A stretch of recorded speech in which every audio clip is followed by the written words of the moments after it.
Price Lord brothers sisters, கர்த்தராகிய இயேசு கிறிஸ்து நாமத்தினால் உங்கள் அனைவரும் வாழ்த்துகிறேன். இயேசு கிறிஸ்துக்கு வருகைக்கு முன்பாக நாம இயேசு கிறிஸ்துக்கு கனி கொடுக்க வேண்டும் என்பதற்கு தான் ஆராய போறோம். கனி என்று சொல்லாமல் நல்ல கனி கொடுத்தல் என்பது குறித்து நாம் ஆராய்ந்து பார்க்க போறோம். நாம் அநேக தடவை இந்த கனிகளை பத்தி நாம் ஆராய்ந்து பார்த்திருப்போம், ஆவியின் கனிகளை பத்தி. ஆனா இன்னைக்கு முக்கியமா எந்த கனிகளை நாம் கொடுக்க வேண்டும், நமக்குள்ள அந்த கனி, தமிழ்ல பாத்தீங்கன்னா வேதாமகத்துல கனி என்று இருக்கும், இல்ல பலன் என்று இருக்கும். கனி என்று சொன்னாலும் பலன் என்று சொன்னாலும் ரெண்டும் ஒண்ணுதான். ஆங்கிலத்தில் ஃப்ரூட்ஸ் என்று சொல்லப்பட்டிருக்கும், ஃப்ரூட் பேரிங். அப்போ இந்த கனி கொடுத்தல் என்பது ஏன் அவ்வளவு அவசியமா இருக்குது என்பதை குறித்து இன்னைக்கு ஆராய போறோம். ஏன்னா நல்ல கனி கொடாத மரம் எல்லாம் வெட்டுண்டு அக்கினியிலே போடப்படும் என்று வேதகம் எச்சரிக்கிறது. எந்த கனிகளை நாம் கொடுக்க வேண்டும்? ஆவியின் கனிகள் இருந்தா இந்த கனிகளை கொடுக்க முடியும் என்பது வேதத்தில் நிச்சயமாக சொல்லப்பட்டிருக்கிறது. அப்போ நாம் எந்த கனி கொடுக்க வேண்டும்? நமக்கு தேவையானது ஆவியின் கனிகள். 9 கனிகள் ரொம்ப முக்கியம். அப்ப அந்த 9 கனிகள் இருந்தால் நாம் கனி கொடுப்போம். எந்த விதமான கனிகள் என்று ஒவ்வொன்றாக நாம் ஆராய்ந்து பார்ப்போம். முதலாவதாக மத்தேயு 3ஆம் அதிகாரத்துல 10ஆம் வசனத்தை வாசிக்கலாம். இப்பொழுதே கோடாரியானது மரங்களின் வேர் அருகே வைத்திருக்கிறது. ஆகையால் நல்ல கனி கொடாத மரமெல்லாம் வெட்டுண்டு அக்கினியிலே போடப்படும். ஆமென், ஆமென். இப்பொழுதே, ஆல்ரெடி நவ் என்று எழுதப்பட்டிருக்குது. அதெல்லாம் ரெடியா வச்சிருக்காராம். எங்க? கோடாரிய வச்சிருக்காராம். எங்க வச்சிருக்காராம்? மரங்களின் வேர் அருகே வைத்திருக்கிறது. மரம் என்று சொல்லப்படாமல் மரங்கள் என்று பன்மையில் சொல்லப்பட்டிருக்கிறது. ஒருமையில் அல்ல, பன்மையில் சொல்லப்பட்டிருக்கிறது.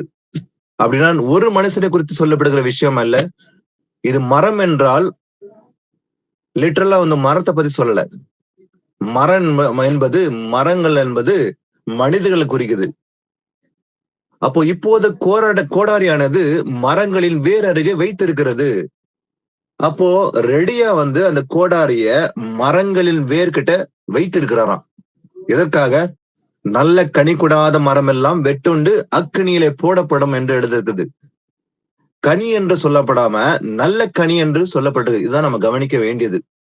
ஏன் அந்த கோடாரிய மரத்தின் மரங்களின் வேர் அருகே வைத்திருக்கிறாரு? நல்ல கனி கொடுக்கணும். கொடுக்காவிட்டால் அதை வெட்டுண்டு அக்னியில போடப்படும் என்று எழுதுக்குது இல்லைங்களா?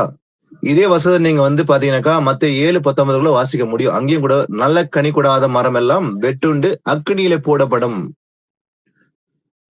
அப்போ கனி கொடுத்தல் என்பது மிக மிக அவசியம். இயேசுவின் பிள்ளைகள் கனி கொடுத்தே ஆக வேண்டும். அதுக்கு முக்கியமானது, நமக்கு தேவையானது இந்த கனி கொடுப்பதற்கு ஆவின் கனிகள் கலாத்தியர் 5:22-23 படி அந்த ஆவின் கனிகள் என்பது நமக்கு அவசியம். அந்த கனிகள் இருந்தால் நாம் கனி கொடுக்க முடியும். அப்போ கனி கொடுக்காவிட்டால் என்ன நடக்கும்? கனி எப்படி கொடுக்கணும், எந்தெந்த விதமான கனிகள் என்று வேதாகமத்திலிருந்து அநேக வசனங்களை ஆராய்ந்து பார்க்க முடியும்.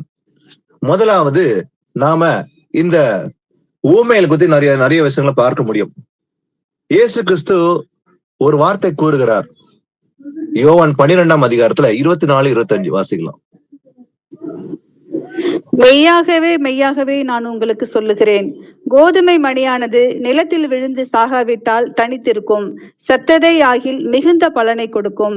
தன் ஜீவனை சிநேகிக்கிறவன் அதை இழந்து போவான். இந்த உலகத்தில் தன் ஜீவனை வெறுக்கிறவனோ அதை நித்திய ஜீவகாலமாய் காத்து கொள்ளுவான். ஆமென். ஏசப்பா சொல்றாரு, மெய்யாகவே மெய்யாகவே நான் உங்களுக்கு சொல்லுகிறேன், கோதுமை மணியானது நிலத்தில் விழுந்து சாகாவிட்டால் தனித்திருக்குமா? அப்ப அது விழுந்து செத்தால் செத்ததே ஆகில் மிகுந்த பலனை கொடுக்கும். அப்போ எப்போது இந்த கோதுமை பலன் கொடுக்குமா? அது சாக வேண்டும். அந்த கோதுமை மணி செத்தாதான் நிலத்துல மிகுந்த பலனை கொடுக்கும் என்று தெளிவாக எழுதப்பட்டிருக்குது. அப்ப கோதுமை மணியானது நிலத்தில் விழுந்து சாகாவிட்டால் தனித்திருக்கும். அது கனி கொடுக்காம என்ன பண்ணும்? தனித்திருக்கும் அது. ஆனா கோதுமை மணி கட்டாயமாக பலன் கொடுப்பது ஆண்டவர் விரும்புகிற காரியம். இந்த கோதுமை யாரு? அதே போல இந்த கோதுமை யாரை குறிக்கிறது? அதே போல பதரை, கோதுமை, இதெல்லாம் நாம் அறிந்து கொள்ள வேண்டும். இதுக்கு இன்னொரு வசனத்தை வாசிக்கலாம். லூக்கா 17:33 வாசிக்கலாம். அதே போல தன் ஜீவனை ரட்சிக்க வகை தேடுகிறவன் அதை இழந்து போவான், இழந்து போகிறவன் அதை உயிர்ப்பித்துக் கொள்ளுவான். ஆமென். தன் ஜீவனை ரட்சிக்க வகை தேடுகிறவன் அதை இழந்து போவான். அதே போல இழந்து போகிறவன் அதை உயிர்ப்பித்துக் கொள்வான். இது யோசிப்பதற்கு கொஞ்சம் சிந்திக்க வேண்டிய விஷயமா இருக்கும். ஏன்னா வசனம் சொல்லுது, தன் ஜீவனை ரட்சிக்க வகை தேடுனா அதை இழந்து போயிடுவானா, ஆனா இழந்து போனா அதை உயிர்ப்பித்துக் கொள்வான். இது எப்படி? அதற்கான விடைகளை ஒவ்வொன்றா நாம் பார்க்கலாம். வாசிக்கலாம். மத்தேயு 16:24 வாசிக்கலாம். அப்பொழுது இயேசு தம்முடைய சீஷர்களை நோக்கி, ஒருவன் என்னை பின்பற்ற விரும்பினால் அவன் தன்னைத்தான் வெறுத்து தன் சிலுவை எடுத்துக்கொண்டு என்னை பின்பற்றி வர கடவன். தன் ஜீவனை ரட்சிக்க விரும்புகிறவன் அதை இழந்து போவான், என் நிமித்தமாக தன் ஜீவனை இழந்து போகிறவன் அதை கண்டடைவான். ஆமென். ஆமீன். ஏசப்பா சொல்றாரு, சீசர்களை பத்தி சொல்றாரு. என்ன சொல்றாரு பாத்தீங்கன்னா, ஒருவன் என்னை பின்பற்றி வர விரும்பினால், அங்க சாய்ஸ் கொடுக்கிறார் ஆண்டவர். விரும்பினா விரும்பாவிட்டால், விரும்பினா மட்டுமே அவன் தன்னைத்தானே வெறுக்க வேண்டும். அப்ப நான் இயேசுவை நேசிக்கிறேன், அவரை பின்பற்ற வர விரும்புறேன் அப்படின்னு சொல்லான் மட்டுமே என்ன பண்ணமா, தன்னை வெறுக்குவது அவசியம். முதலாவது என்ன செய்யணுமா, தன்னைத்தான் வெறுக்க வேண்டும். வெறுத்து தன் சிலுவை எடுத்துக்கொண்டு என்னை பின்பற்ற கடவன். தன்னை வெறுத்தாதான் அந்த சிலுவையை எடுத்துக்கொண்டு பின்பற்ற முடியும். சிலுவை என்பது என்ன? ஒரு மரத்தால் செய்யப்பட்ட ஒரு சிலுவை என்று லிட்டரலா குறிப்பிடப்பட்டிருக்குதா? இல்ல. அநேகர் சிலுவை என்றால் அது ஒரு சின்னமா நினைக்கிறாங்க. அதே போல இயேசு கிறிஸ்து சுமந்து கொண்டார் வந்தாரு இல்லையா, அதுதான் சிலுவைன்னு நினைக்கிறாங்களே. இங்க இயேசு பேசுறது அந்த சிலுவை பத்தி அல்ல, பாடுகளை பத்தி பேசுறாரு. அப்ப இயேசு நாமத்தின் நிமித்தமாக வர்ற பாடுகள் நமக்கு உண்டு என்று வேதம் கூறுகிறது. நமக்கு உபத்திரம் உண்டு. இந்த உலகத்தில் உபத்திரம் இருக்குன்னு இயேசப்பா சொல்றாரு இல்லைங்களா? உபத்திரம் இருக்கிற உபத்திரம் மத்தியில தான் நம்ம விசுவாசம் நடக்க வேண்டும். அப்ப நம்ம சுமப்பது பாடுகள். இயேசு நாமத்தின் நிமித்தமாக வர நிந்தை, அவமானங்கள், பாடுகள். அது லிட்டரலா இல்ல சிலுவை என்று சொல்லாமல், நாம ஒருவேளை அவமானப்படுறோமா இயேசுக்காக, இல்ல அடிகள் வாங்குறோமா? பவுல் கூட உபத்திரப்படுகிறார், அநேக இடங்களை சாட்சி கொடுக்கிறார். அப்ப நமக்கு சிலுவை பாடுகள் உண்டு. நமக்கு பாடுகள் ரெண்டு விதமா இருக்கு. ஒண்ணு பிசிக்கலா இருக்கும், அதே போல மென்டலியும் பிசிக்கலா ரெண்டும் பாடுகளும் நமக்கு உண்டு. இந்த உபத்திரம் இருக்குது. அப்ப அப்படிப்பட்ட சிலுவையில் மத்திய தான் நாம நடக்க வேண்டும். என்னை பின்பற்றி வர கடவன். இயேசு கிறிஸ்து பின்பற்றி வரும்போது நமக்கு பாடுகள் இருக்கும் கண்டிப்பா. அப்போ நம்ம முதல்ல செய்ய வேண்டிய தன்னை வெறுக்க வேண்டும். நம்ம சுயத்தை வெறுத்து விட்டுதான் சிலுவையை சுமந்து கொண்டு வர முடியும். இல்லாவற்றால் அவர் பின்பற்ற முடியாது. ஏன்னா வசனம் சொல்லுது, தன் ஜீவனை ரட்சிக்க விரும்புகிறவன் அதை எழுந்து போவான். அப்ப நான் அந்த பாடுகளை சகிக்க எனக்கு விரும்பவில்லை, நான் சுகபோகமா வாழணும், எனக்கு எந்த ஒரு பிரச்சனையும் இருக்கக்கூடாது, ஐயையோ நான் அதை அனுபவிக்க எனக்கு இஷ்டம் இல்லைன்றவன் சிலுவையை சுமந்து கொண்டு வர முடியாது.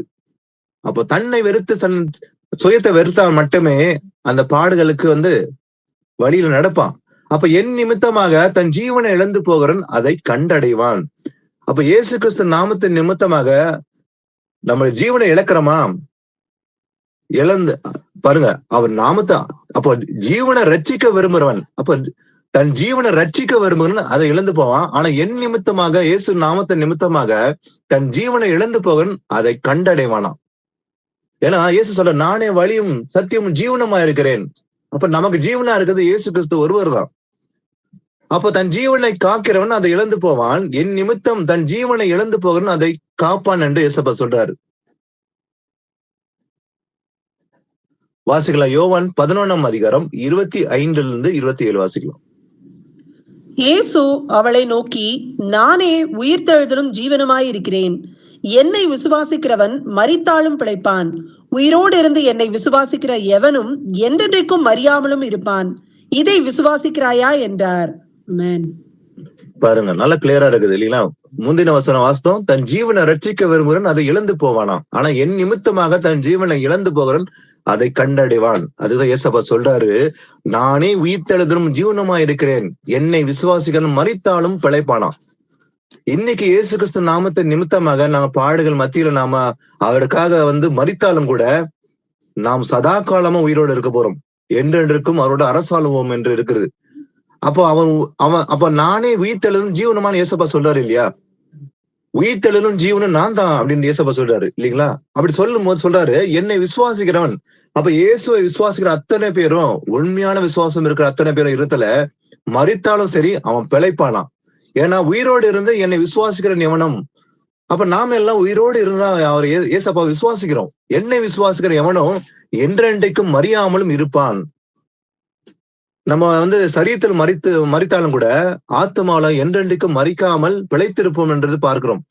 இது விசுவாசிக்கிறார் ஏசப்பா கேட்கும் போது அதற்கு மார்த்தா சொல்றா, ஆம் ஆண்டவரே, நீர் உலகத்தில் வருகிறவரான தேவகுமாரனாக கிறிஸ்து என்று நான் விசுவாசிக்கிறேன். இப்படிப்பட்ட விசுவாசம் தான் நமக்கு தேவை. தேவன் ஒருவர் தான். அவர் பரலோகத்துல இறந்து பூமியில மாம்சத்துல இயேசு என்ற பெயர்ல வெளிப்பட்டார். அவர்தான் கிறிஸ்து. இதுதான் மார்த்தாள் சொல்லுகிறாள், நீ உலகத்தில் வருகிறவரான தேவகுமாரனாகிய கிறிஸ்து என்று நான் விசுவாசிக்கிறேன்னு சொல்லி சொன்னால்யா. இந்த ஒரு விசுவாசம் நமக்கு தேவை. இந்த ஒரு விசுவாசம் இருக்குமானால் உயிரோடு இருந்தாலும் நாம மறிக்காம இருப்போம். நம்ம ஆத்மா மறிக்காம இருக்கும். நான் ஆத்மால பிழைத்திருப்போம்னு சொல்லி பாக்குறோம். இன்னொரு வசனம் வாசிக்கலாம். 1 கொரிந்தியர் 15:34-36. நீங்கள் பாவம் செய்யாமல் நீதி கேட்க விழித்துக் கொண்டு தெளிந்தவர்களாயிருங்கள். சிலர் தேவனை பற்றி அறிவில்லாதிருக்கிறார்களே, உங்களுக்கு வெட்கம் உண்டாக இதை சொல்லுகிறேன். ஆகிலும் மரித்தோர் எப்படி எழுந்திருப்பார்கள்? எப்படிப்பட்ட சரீரத்தோட வருவார்கள் என்று ஒருவன் சொல்வானாகில், புத்தியினனே, நீ விதைக்கிற விதை செத்தால் ஒழிய உயிர்க்கப்ப மாட்டாதே. ஆமென். நீங்கள் பாவம் செய்யாமல் நீதிக்கு விழித்து கொண்டு தெளிந்தவர்களா இருங்கள். ஏன்னா சிலர் என்ன பண்றாங்களா, தேவனை பற்றி அறிவில்லாது இருக்கிறார்கள். உங்களுக்கு வெட்கம் உண்டாக இதை சொல்லுகிறேன்னு சொல்லி ஆண்டவர் சொல்றாரு. என்னன்னாக்கா, ஆகிலும் மரித்தோர் எப்படி எழுந்திருப்பார்கள், எப்படி சரீரத்தோட வருவார்கள் என்று ஒருவன் சொல்வானாகில். சிலருக்கு இப்படிப்பட்ட ஒரு தவறான சிந்தைகளை கேள்வி உண்டு. ஏன்னா அவங்க சிந்தனை எல்லாம் மாம்சத்தோடு இருக்குது. ஏன்னா ஆவில சிந்தனை இல்லை. அப்போ அவங்க சொல்லுவாங்களா, மரித்தோர் எப்படி எழுந்திருப்பார்கள், எப்படிப்பட்ட சரீரத்தோட வருவார்கள் என்று ஒருவன் சொல்லும் போது, புத்தியினனே, நீ விதைக்கிற விதை செத்தால் ஒழிய உயிர்ப்பிக்க மாட்டாதே. அப்போ அந்த விதை செத்தாதான் உயிர்ப்பிக்கப்படும் இல்லைங்களா? அப்போ நாம கிறிஸ்துக்குள் மரித்தால் இயேசு கிறிஸ்து வரும்போது ஒரு நிமிஷத்திலே ஒரு இமை பொழுதே நாம் எல்லோரும் மறுரூபமாக்கப்படும் என்று வேதாகம் நமக்கு வாக்கு கொடுக்குது. இயேசு கிறிஸ்து வரும்போது நாம ஒருவேளை உயிரோடு இருந்தா உயிரோடு எடுத்துக்கொள்ளப்படுவோம். நாம மறுரூபமாக்கப்படுவோம். அப்ப மரித்தவர்கள், இந்த பூமியில் நித்திரடைந்தவர்கள், கிறிஸ்துக்குள் நித்திரடைந்தவர்கள் ஒரு நிமிஷத்துல எழுந்திருப்பாங்களாம்.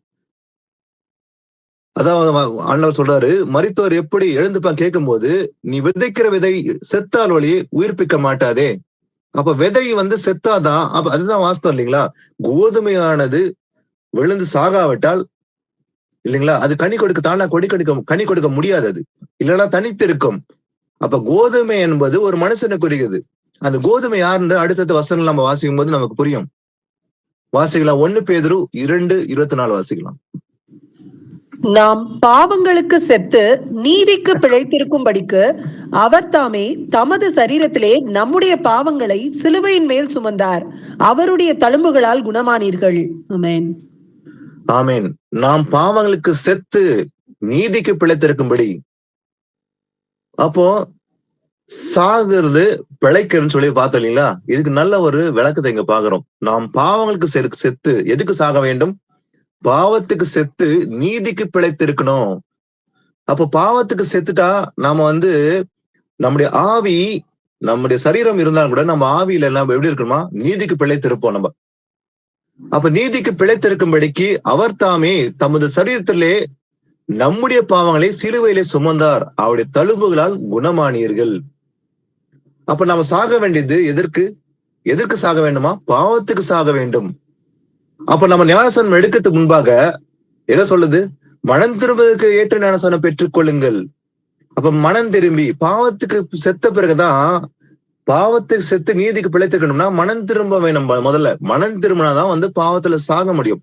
அப்ப பாவங்களுக்கு செத்து நீதிக்கு பிழைத்திருக்க வேண்டும் என்பதற்காகவே அவர் தாமே தமது சரீரத்திலே நம்முடைய பாவங்களை சிலுவை சுமந்தாராம் ஆண்டவர். அப்ப எது சாகணும்? பாவம் சாகணும். ஆனா நம்ம பிழைத்திருக்கிறது எதுக்காக? நீதிக்கு பிழைத்திருக்கணும். என்று இங்க பார்த்தோம். அடுத்தது இந்த நல்ல கனி கெட்ட கனியை பத்தி சில வசனங்களை ஆராய்ந்து பார்க்கலாம். முதலாவது வந்து நல்ல விதை, அதே போல நல்ல கனி என்பது குறித்து ஒரு வசனத்தை வாசிக்கலாம். மார்க் 4ஆம் அதிகாரம் 8-9.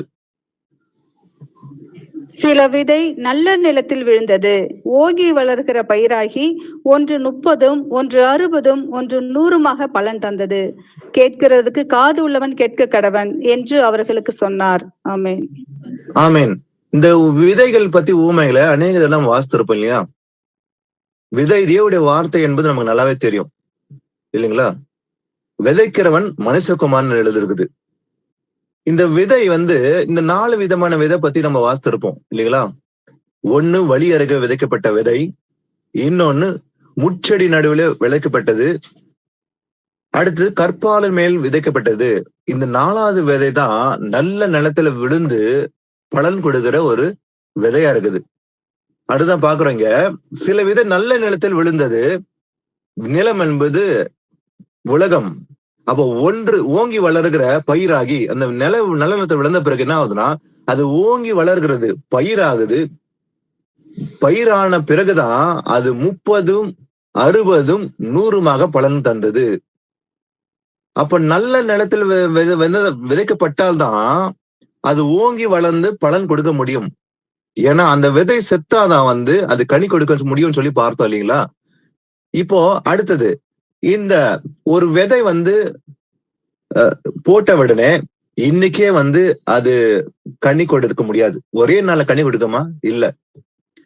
அது வந்து கிட்டத்தட்ட இப்போ ஒரு கோதுமை என்றால் அந்த கோதுமை விதைத்த பிறகு அது கிட்டத்தட்ட 120 நாட்கள் ஆக வேண்டும். கிட்டத்தட்ட ஒரு 3 மாசம் 6 மாசம் மேல ஆனாதான் வந்து அறுவடை நாள் வரும். பிறகுதான் வந்து அது கனி கொடுத்து அறுவடை நாள் வந்து அறுவடை செய்வாங்க. ஆனா இந்த கோதுமை விதை விதைப்பதற்கு என்ன தேவை? தண்ணீர், அதே போல வந்து வெயில் தேவை, தண்ணீர் தேவை, நல்ல நிலம் தேவை. இதுக்கு அப்பாற்பட்டது தேவன் தான் விளைய செய்கிறார் இல்லையா? இதுக்கு ஒப்பான ஒரு விஷயத்தை நம்ம வாசிக்கலாம். ஒரு நிலம் ஒரு கனி வந்து கொடுக்கணும்னாக்கா அது ஒரு சில ப்ராசஸ் வந்து முடிஞ்சாதான் வந்து கனி கொடுக்கும். அதுக்கு 3 விஷயங்கள் தேவை. வாசிக்கலாம். 1 கொரிந்தியர் 3ஆம் அதிகாரம் 6-8. நான் நட்டேன், அப்பல்லோ நீர் பாய்ச்சினான், தேவனே விளையச் செய்தார். அப்படி இருக்க நடுகிறவனானாலும் ஒன்றுமில்லை, நீர் பாய்ச்சுகிறவனானாலும் ஒன்றுமில்லை, விளையச் செய்கிற தேவனாலே எல்லாம் ஆகும். மேலும் நடுகிறவனும் நீர் பாய்ச்சுகிறவனும் ஒன்றாயிருக்கிறார்கள். அவனவன் தன் தன் வேலைக்கு தக்கதாய் கூலியை பெறுவான். ஆமென். ஆமென். பவுல் சொல்றாருங்க, நான் நட்டேன், ஆனா இன்னொருத்தன் என்ன பண்றான்? அப்போலோ அவன் நீர் பாய்ச்சுகிறானா. அப்ப நான் நடுறேன், அப்போலோ நீர் பாய்ச்சுறான். 2 பேரும் வந்து தங்களுடைய வேலைகளை செய்யறாங்க. ஆனா 3வதா தேவன் தான் விளைய செய்கிறார் இல்லையா? விளைய செய்தவர் யாரு? தேவனே. அப்ப எது முக்கியமா இருக்குது? தேவன் விளைய செய்கிறது. அப்போ அவன் நட்டாலும் சரி, அவன் நீர் பாய்ச்சலும் வந்து மெயினா எது தேவை? தேவன் தான் தேவை இல்லையா? அப்ப தேவன் வந்து அங்க அற்புதம் செய்யாவிட்டால் ஒரு காரியமே நடக்க போறது இல்லை. அதான் பவுல் சொல்ற, நான் நட்டேன், என்னுடைய வேலையை நான் செய்யறேன். ஆனா அப்போலவும் அதே போல நீர் பாய்ச்சுக்கிறான். ஆனா விளைய செய்கிறது யாரா? தேவன். அப்ப 3 பேரும் இங்க முக்கியமா இருக்கிறாங்க. ஒருத்தன் நடுகிறனும் சரி, நீர் பாய்ச்சலும் வந்து முக்கியம்தான். தேவன் அதுக்கு அப்பாற்பட்டது. அதுக்கு எல்லாத்துக்கும் மேல தேவன் வந்து முக்கியம் இல்லைங்களா? ஆனா இப்படி இருக்கிறதுனால, ஆனா நடுகிறவனாலும் ஒன்றும் இல்லை, நீர் பாய்ச்சுகிறவனாலும் ஒன்றும் இல்லை. ஆனா விளைய செய்கிறது யாரா? தேவனாலே எல்லாம் ஆகும். அப்ப தேவன் தான் இங்க வந்து முக்கியமா இருக்கிறாரு. ஆனா 3 பேரும் இங்க முக்கியம்தான். அதுக்கு எல்லாத்துக்கும் மேலாம தேவன் தான் அங்க தேவை. ஆனா ஒருத்தர் நடுறான், ஒருத்தர் நீர் பாய்ச்சுறான். ஆனா இவங்க 2 பேரும் வந்து வெவ்வேறு ஆட்களா இல்ல. அதான் வசனம் சொல்லுது, மேலும் நடுகிறவனும் நீர் பாய்ச்சனும் ஒன்றா இருக்கிறான். அந்த ஒன்றா இருக்கிறான் என்பதுதான் அவசியம் இங்க. அந்த ஒரு மனது இருந்தாதான் வந்து அந்த காரியத்தை வாய்க்க செய்ய முடியும். அப்போ ஒரு விதை வந்து விதைக்கிறான், 2 பேரும் அந்த ஒன்று மனது தேவை. அப்போ ஒரு கனி கொடுக்கணும்னாக்கா அந்த ப்ராசஸ் வந்து 120 நாட்கள் 160 நாட்கள் ஆகணும்னாக்கா அந்த ஒரு மனதோடு அந்த காரியங்களை செஞ்சாதான் வந்து அந்த விளைச்சலை கண்ட முடியும். வாசிக்கலாம். அடுத்தது சங்கீதம் 1ஆம் அதிகாரத்துல, ஆனா இந்த கனி தப்பாமல் கொடுக்கிற ஒரு மரம் உண்டு. அது எங்க வந்து விதைக்கப்பட்டா அது தனி வந்து தன்னால கொடுக்கும், எப்பவுமே வந்து கனி கொடுக்கும், தப்பாம கனி கொடுக்கும் அப்படின்ற சொல்லப்படுகிற ஒரு விஷயத்தை பார்க்கலாம். சங்கீதம் 1 1-3. துன்மார்க்கருடைய ஆலோசனையில் நடவாமலும் பாவிகளுடைய வழியில் நில்லாமலும் பரியாசக்காரர் உட்காரும் இடத்தில் உட்காராமலும் கர்த்தருடைய வேதத்தில் பிரியமாயிருந்து இரவும் பகலும் அவருடைய வேதத்தில் தியானமாயிருக்கிற மனுஷன் பாக்கியவான். அவன் நீர்க்கால்களில் ஓரமாய் நடப்பட்டு தன் காலத்தில் தன் கனியை தந்து இலை உதிராயிருக்கிற மரத்தை போல் இருப்பான். அவன் செய்வதெல்லாம் வாய்க்கும். ஆமென். பாருங்க, துன்மார்க்கருடைய ஆலோசனையை நடவாம பாவிகளுடைய வழிகளில் நில்லாமலும் பரியாசக்கார உட்காரும் இடத்தில் உட்காராமலும். அவனுடைய ஆலோசனை நிக்க கூடாது, அவன வழியில நிக்க கூடாது, அந்த இடத்துல உட்காரவும் கூடாதுன்னு சொல்லி வேதம் கூறுகிறது இல்லையா? அவன் தான் நீதிமானா இருப்பான். பரியாசம் பண்ணுற இடத்துல நம்ம உட்காரத்துக்கு நமக்கு எந்த ஒரு இடமும் இல்லைங்க, இல்லைங்களா? ஏன்னா அவனுடைய வழிகளை நாம கற்றுக்கொள்ளுவோம். அதனால அவனுடைய உட்கார இடத்த விட உட்காரவும் கூடாது. இல்லப்பா நான் வந்து பேச போடல, ஒரு பரியாசம் இருக்கிறான், அவன் எனக்கு நண்பனா இருக்கிறான், அவனோட நான் உட்கார்றேன் ஆனா பேச மாட்டேன் அப்படின்னு சொன்னாலும் ஒத்துக்கொள்ள முடியாது. என்ன சொல்லுது? உட்காரவும் கூடாது, நிக்கவும் கூடாது, அவன் வழியில வந்து நடக்கவும் கூடாதுன்னு சொல்லி இருக்கு இல்லையா? அப்படி செஞ்சா கர்த்தருடைய வேதத்தில் பிரியமா இருந்து இரவும் பகலும் அவருடைய வேதத்தில் தியானமா இருக்கிற மனுஷன் அவன் தான் பாக்கியவான். உண்மையிலே யாரு பாக்கியவனா? இவன் தான் பாக்கியவான். இரவும் பகலும் அவருடைய வேதத்தில் தியானமா இருக்கிற மனுஷன் பாக்கியவான். துன்மார்க்குடைய வழியில நடக்காம, நிக்காம, உட்காராம, தனித்திருந்து வேதத்துல ரொம்ப மிகவும் பிரியமா இருந்து எப்போதுமே தியானமா இருக்கிற அந்த மனுஷன் தான் அவன் பாக்கியவானா. ஆனா அவன் எப்படி இருப்பானா? அப்படிப்பட்ட மனுஷன் தான் நீர்க்காலங்களின் ஓரமாய் நடப்பட்ட ஒரு மரத்தை போல் இருப்பானா. ஏன்னா நீர்க்காலின் ஓரமா நடப்பட்ட மரம் எப்படி இருக்கும்? தன் காலத்து தன் கனியை தந்து கரெக்டா வந்து அந்த காலம் வரும்போது அது கனியை தருகும். அப்போ நாமும் இப்படி நடந்தா வேதத்தின்படி நாமும் தப்பாமல் அந்த காலத்துல வந்து கனி கொடுப்போம். ஏன்னா தன் காலத்தில் தன் கனியை தந்து இலையுதிரா இருக்கிற மரத்தை போல் இருப்பானாம். அந்த மரத்துல இருக்கிற இலை உதிரே உதிராது. ஏன்னா அது நீர்ப்பாய்ச்சல் ஓரமா இருக்குது, எப்போதுமே அதுக்கு தண்ணீர் கிடைக்குது, 24 hours அது தண்ணி கிடைக்குது. அதனால வந்து இலை கூட உதிராது, காய்ந்து போகாது, அவன் செய்வதெல்லாம் வாய்க்கும். இப்படிப்பட்ட மனுஷன் அவன் என்ன காரியம் செய்தாலும் அது வாய்க்குமா? இல்லைங்களா? அப்ப நல்ல கனி கொடுக்க, தப்பாமல் கனி கொடுக்கிற மனுஷன் யாரும் இருப்பான்? வேதத்தில் பிரியமா இருந்து எப்போதுமே வேதத்தில் தியானமா இருக்கிற மனுஷன் பாக்கியவன். அவன் தான் நீர்க்காயலின் ஓரமா நடப்பட்ட ஒரு மனுஷனை போல இருக்கிறான். அவன் தான் கனி கொடுப்பானா, தப்பாமல் கனி கொடுப்பான், அவன் இலை கூட உதிராது என்று நம்ம வாசிக்கிறோம்.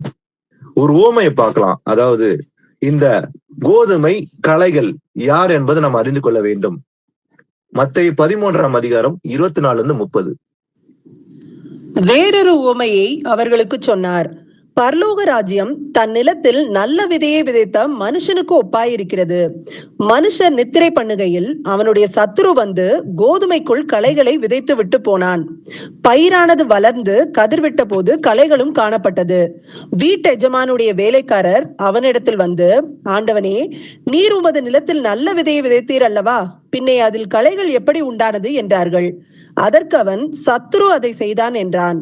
அப்பொழுது வேலைக்காரர், நாங்கள் போய் அவைகளை பிடுங்கி போட உமக்கு சித்தமா என்று கேட்டார்கள். அதற்கு அவன், வேண்டாம், களைகளை பிடுங்கும் போது நீங்கள் கோதுமையும் கூட வேரோடே பிடுங்காதபடிக்கு இரண்டையும் அறுப்பு மட்டும் வளர விடுங்கள். அறுப்பு காலத்தில் நான் அறுக்கிறவர்களை நோக்கி, முதலாவது களைகளை பிடுங்கி அவைகளை சுட்டெரிக்கிறதற்கு கட்டுகளாக கட்டுங்கள், கோதுமையையோ என் களஞ்சியத்தில் சேர்த்து வையுங்கள் என்பேன் என்று சொன்னான் என்றார். ஆமென். ஆமென். ஆண்டவர் வந்து அநேக உண்மைகளை வந்து பேசுவார். இந்த 13 தேவட ராஜ்யத்தை குறித்து அநேக உவமைகள் இருக்குது. இப்ப இங்க பாக்குற ஒரு ஊமை, பரலோக ராஜன் தன் நிலத்தில் நல்ல விதையை விதைத்த மனுஷனுக்கு ஒப்பா இருக்குதான். எப்படின்னாக்கா, மனுஷன் நித்திரை பண்ணுகையில் அவருடைய சத்துரு வந்து கோதுமைக்குள் களைகளை விதைத்து விட்டு போனானா. அந்த மனுஷன் என்ன பண்ணா, நல்ல விதையை விதைட்டு வந்து தூங்கிட்டாரு. ஆனா பிறகு என்ன பண்ணா, சத்துரு வந்து என்ன பண்ணா, கோதுமை விதைக்கு நடுவுல களைகளை விதைத்து விட்டு போயிட்டானா. அப்பிறகு பயிரானது வளர்ந்து கதிர் விட்ட போதுதான் களைகளும் காணப்பட்டது. ஏன்னா கோதுமை அதே போல களை, இந்த ரெண்டு விதை போடும் போது அதனுடைய வித்தியாசத்தை கண்டுபிடிக்க முடியாது. அது பயிராகி வளர்ந்து கதிர் விடும்போதுதான் ரெண்டுமே தோன்றும். கோதுமையும் களைகளும் வந்து கண்டுபிடிக்கலாம் ஈஸியா, வந்து அது கண்களுக்கு காணப்படும். இது காணப்படும் போது வீட்டு எஜமானுடைய வேலைக்காரன் வந்து அவன் சொல்றான் எஜமான் கிட்ட, ஆண்டவனே, நீர் உமது நிலத்தில் நல்ல விதையை விதைத்தீர் அல்லவா? ஆனா பின்னே அதில் களைகள் எப்படி உண்டானது? நல்லாவே தெரியுது, நம்ம விதைச்சது எல்லாமே நல்ல விதை தான் போட்டோம். ஆனா பின்பு எப்படி அதுல களை வந்தது?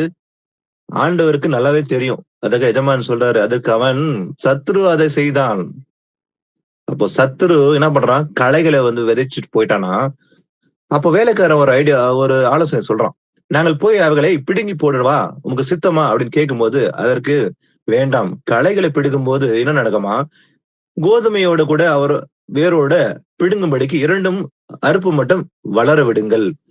இப்போ வந்து அதை செய்ய வேண்டாம். ஏன்னா கோதுமையை வந்து அந்த களைகளை பிடுங்கும் போது கோதுமையும் வந்து கதிர்களும் வந்து சேர்ந்து கைக்கு வந்துடும் ரெண்டுமே. ஆனா இப்ப வேணாம், அறுப்பு காலம் வரைக்கும் அதை விட்டு விடு அப்படின்ட்டு எஜமான் சொல்றாரு. ஏன்னா அறுப்பு காலத்தை என்ன பண்ணுவாராம், நான் அவர்களை பார்த்து முதலாவது களைகளை பிடுங்கு, முதல்ல எங்கெங்கெல்லாம் களை இருக்குதோ அதை ஃபர்ஸ்ட் எடு, பிடுங்கு விடு, அவைகளை சுட்டெரிப்பதற்காக கட்டுகளாக ஃபர்ஸ்ட் கட்ட வேண்டும். இயேசு கிறிஸ்து வருகையின் போது கூட நம்ம மத்தேயு 25ஆம் அதிகாரத்துல இந்த விஷயத்தை பார்க்க முடியும். வெள்ளாடு செம்மறி ஆடு தீர்ப்பு கூட. இந்த கோதுமை களைகள் இங்கேயும் அதே போலதான் வந்து ரெண்டுமே ஒண்ணுதான். கோதுமை களை என்றாலும் சரி, வெள்ளாடு செம்மறி ஆடு தீர்ப்பும் சரி, ரெண்டுமே ஒண்ணுதான். இயேசு கிறிஸ்து வருகையின் போது ஒரு பெரிய நியாய தீர்ப்பு நடக்க போகுது இந்த பூமியில. அப்போது அவரு வெள்ளாடு செம்மறி ஆடாக 2ஆக பிரிக்க போறார். அவருடைய வசனத்துக்கு நடுங்கி கற்பனை கை கொண்டு முடிவது நிலைத்திருந்து இருக்கிறவன் மட்டும்தான் அவன் நித்தியத்தின் அடைவான் என்று பார்க்கிறோம். அவங்களை என்ன பண்ணுவாரு, வலது பக்கமா அழைப்பாரு. ஆனா வசனத்தை கீழ்ப்படியாம கள்ள போதகம் பண்ணி சுவிசேஷத்துக்கு எதிர்த்து நின்றவர்களை இடது பக்கமா நிற்பார். இதுதான் வந்து நியாய தீர்ப்பு நடக்க போகுது. அதே போல கோதுமை களைகள் என்று இங்கேயும் பாக்குறோம். அப்ப களைகளை ஃபர்ஸ்ட் என்ன பண்றாரு, சுட்டரிப்பதற்காக கட்ட வேண்டும். கோதுமை என்ன பண்ண போறாரு, என் களஞ்சியத்திலே சேர்த்து வைங்கள் என்பேன். இயேசு கிறிஸ்து வரும்போது அவர் செய்ய போற தீர்ப்பு பத்தி தான் இங்க பாக்குறோம்.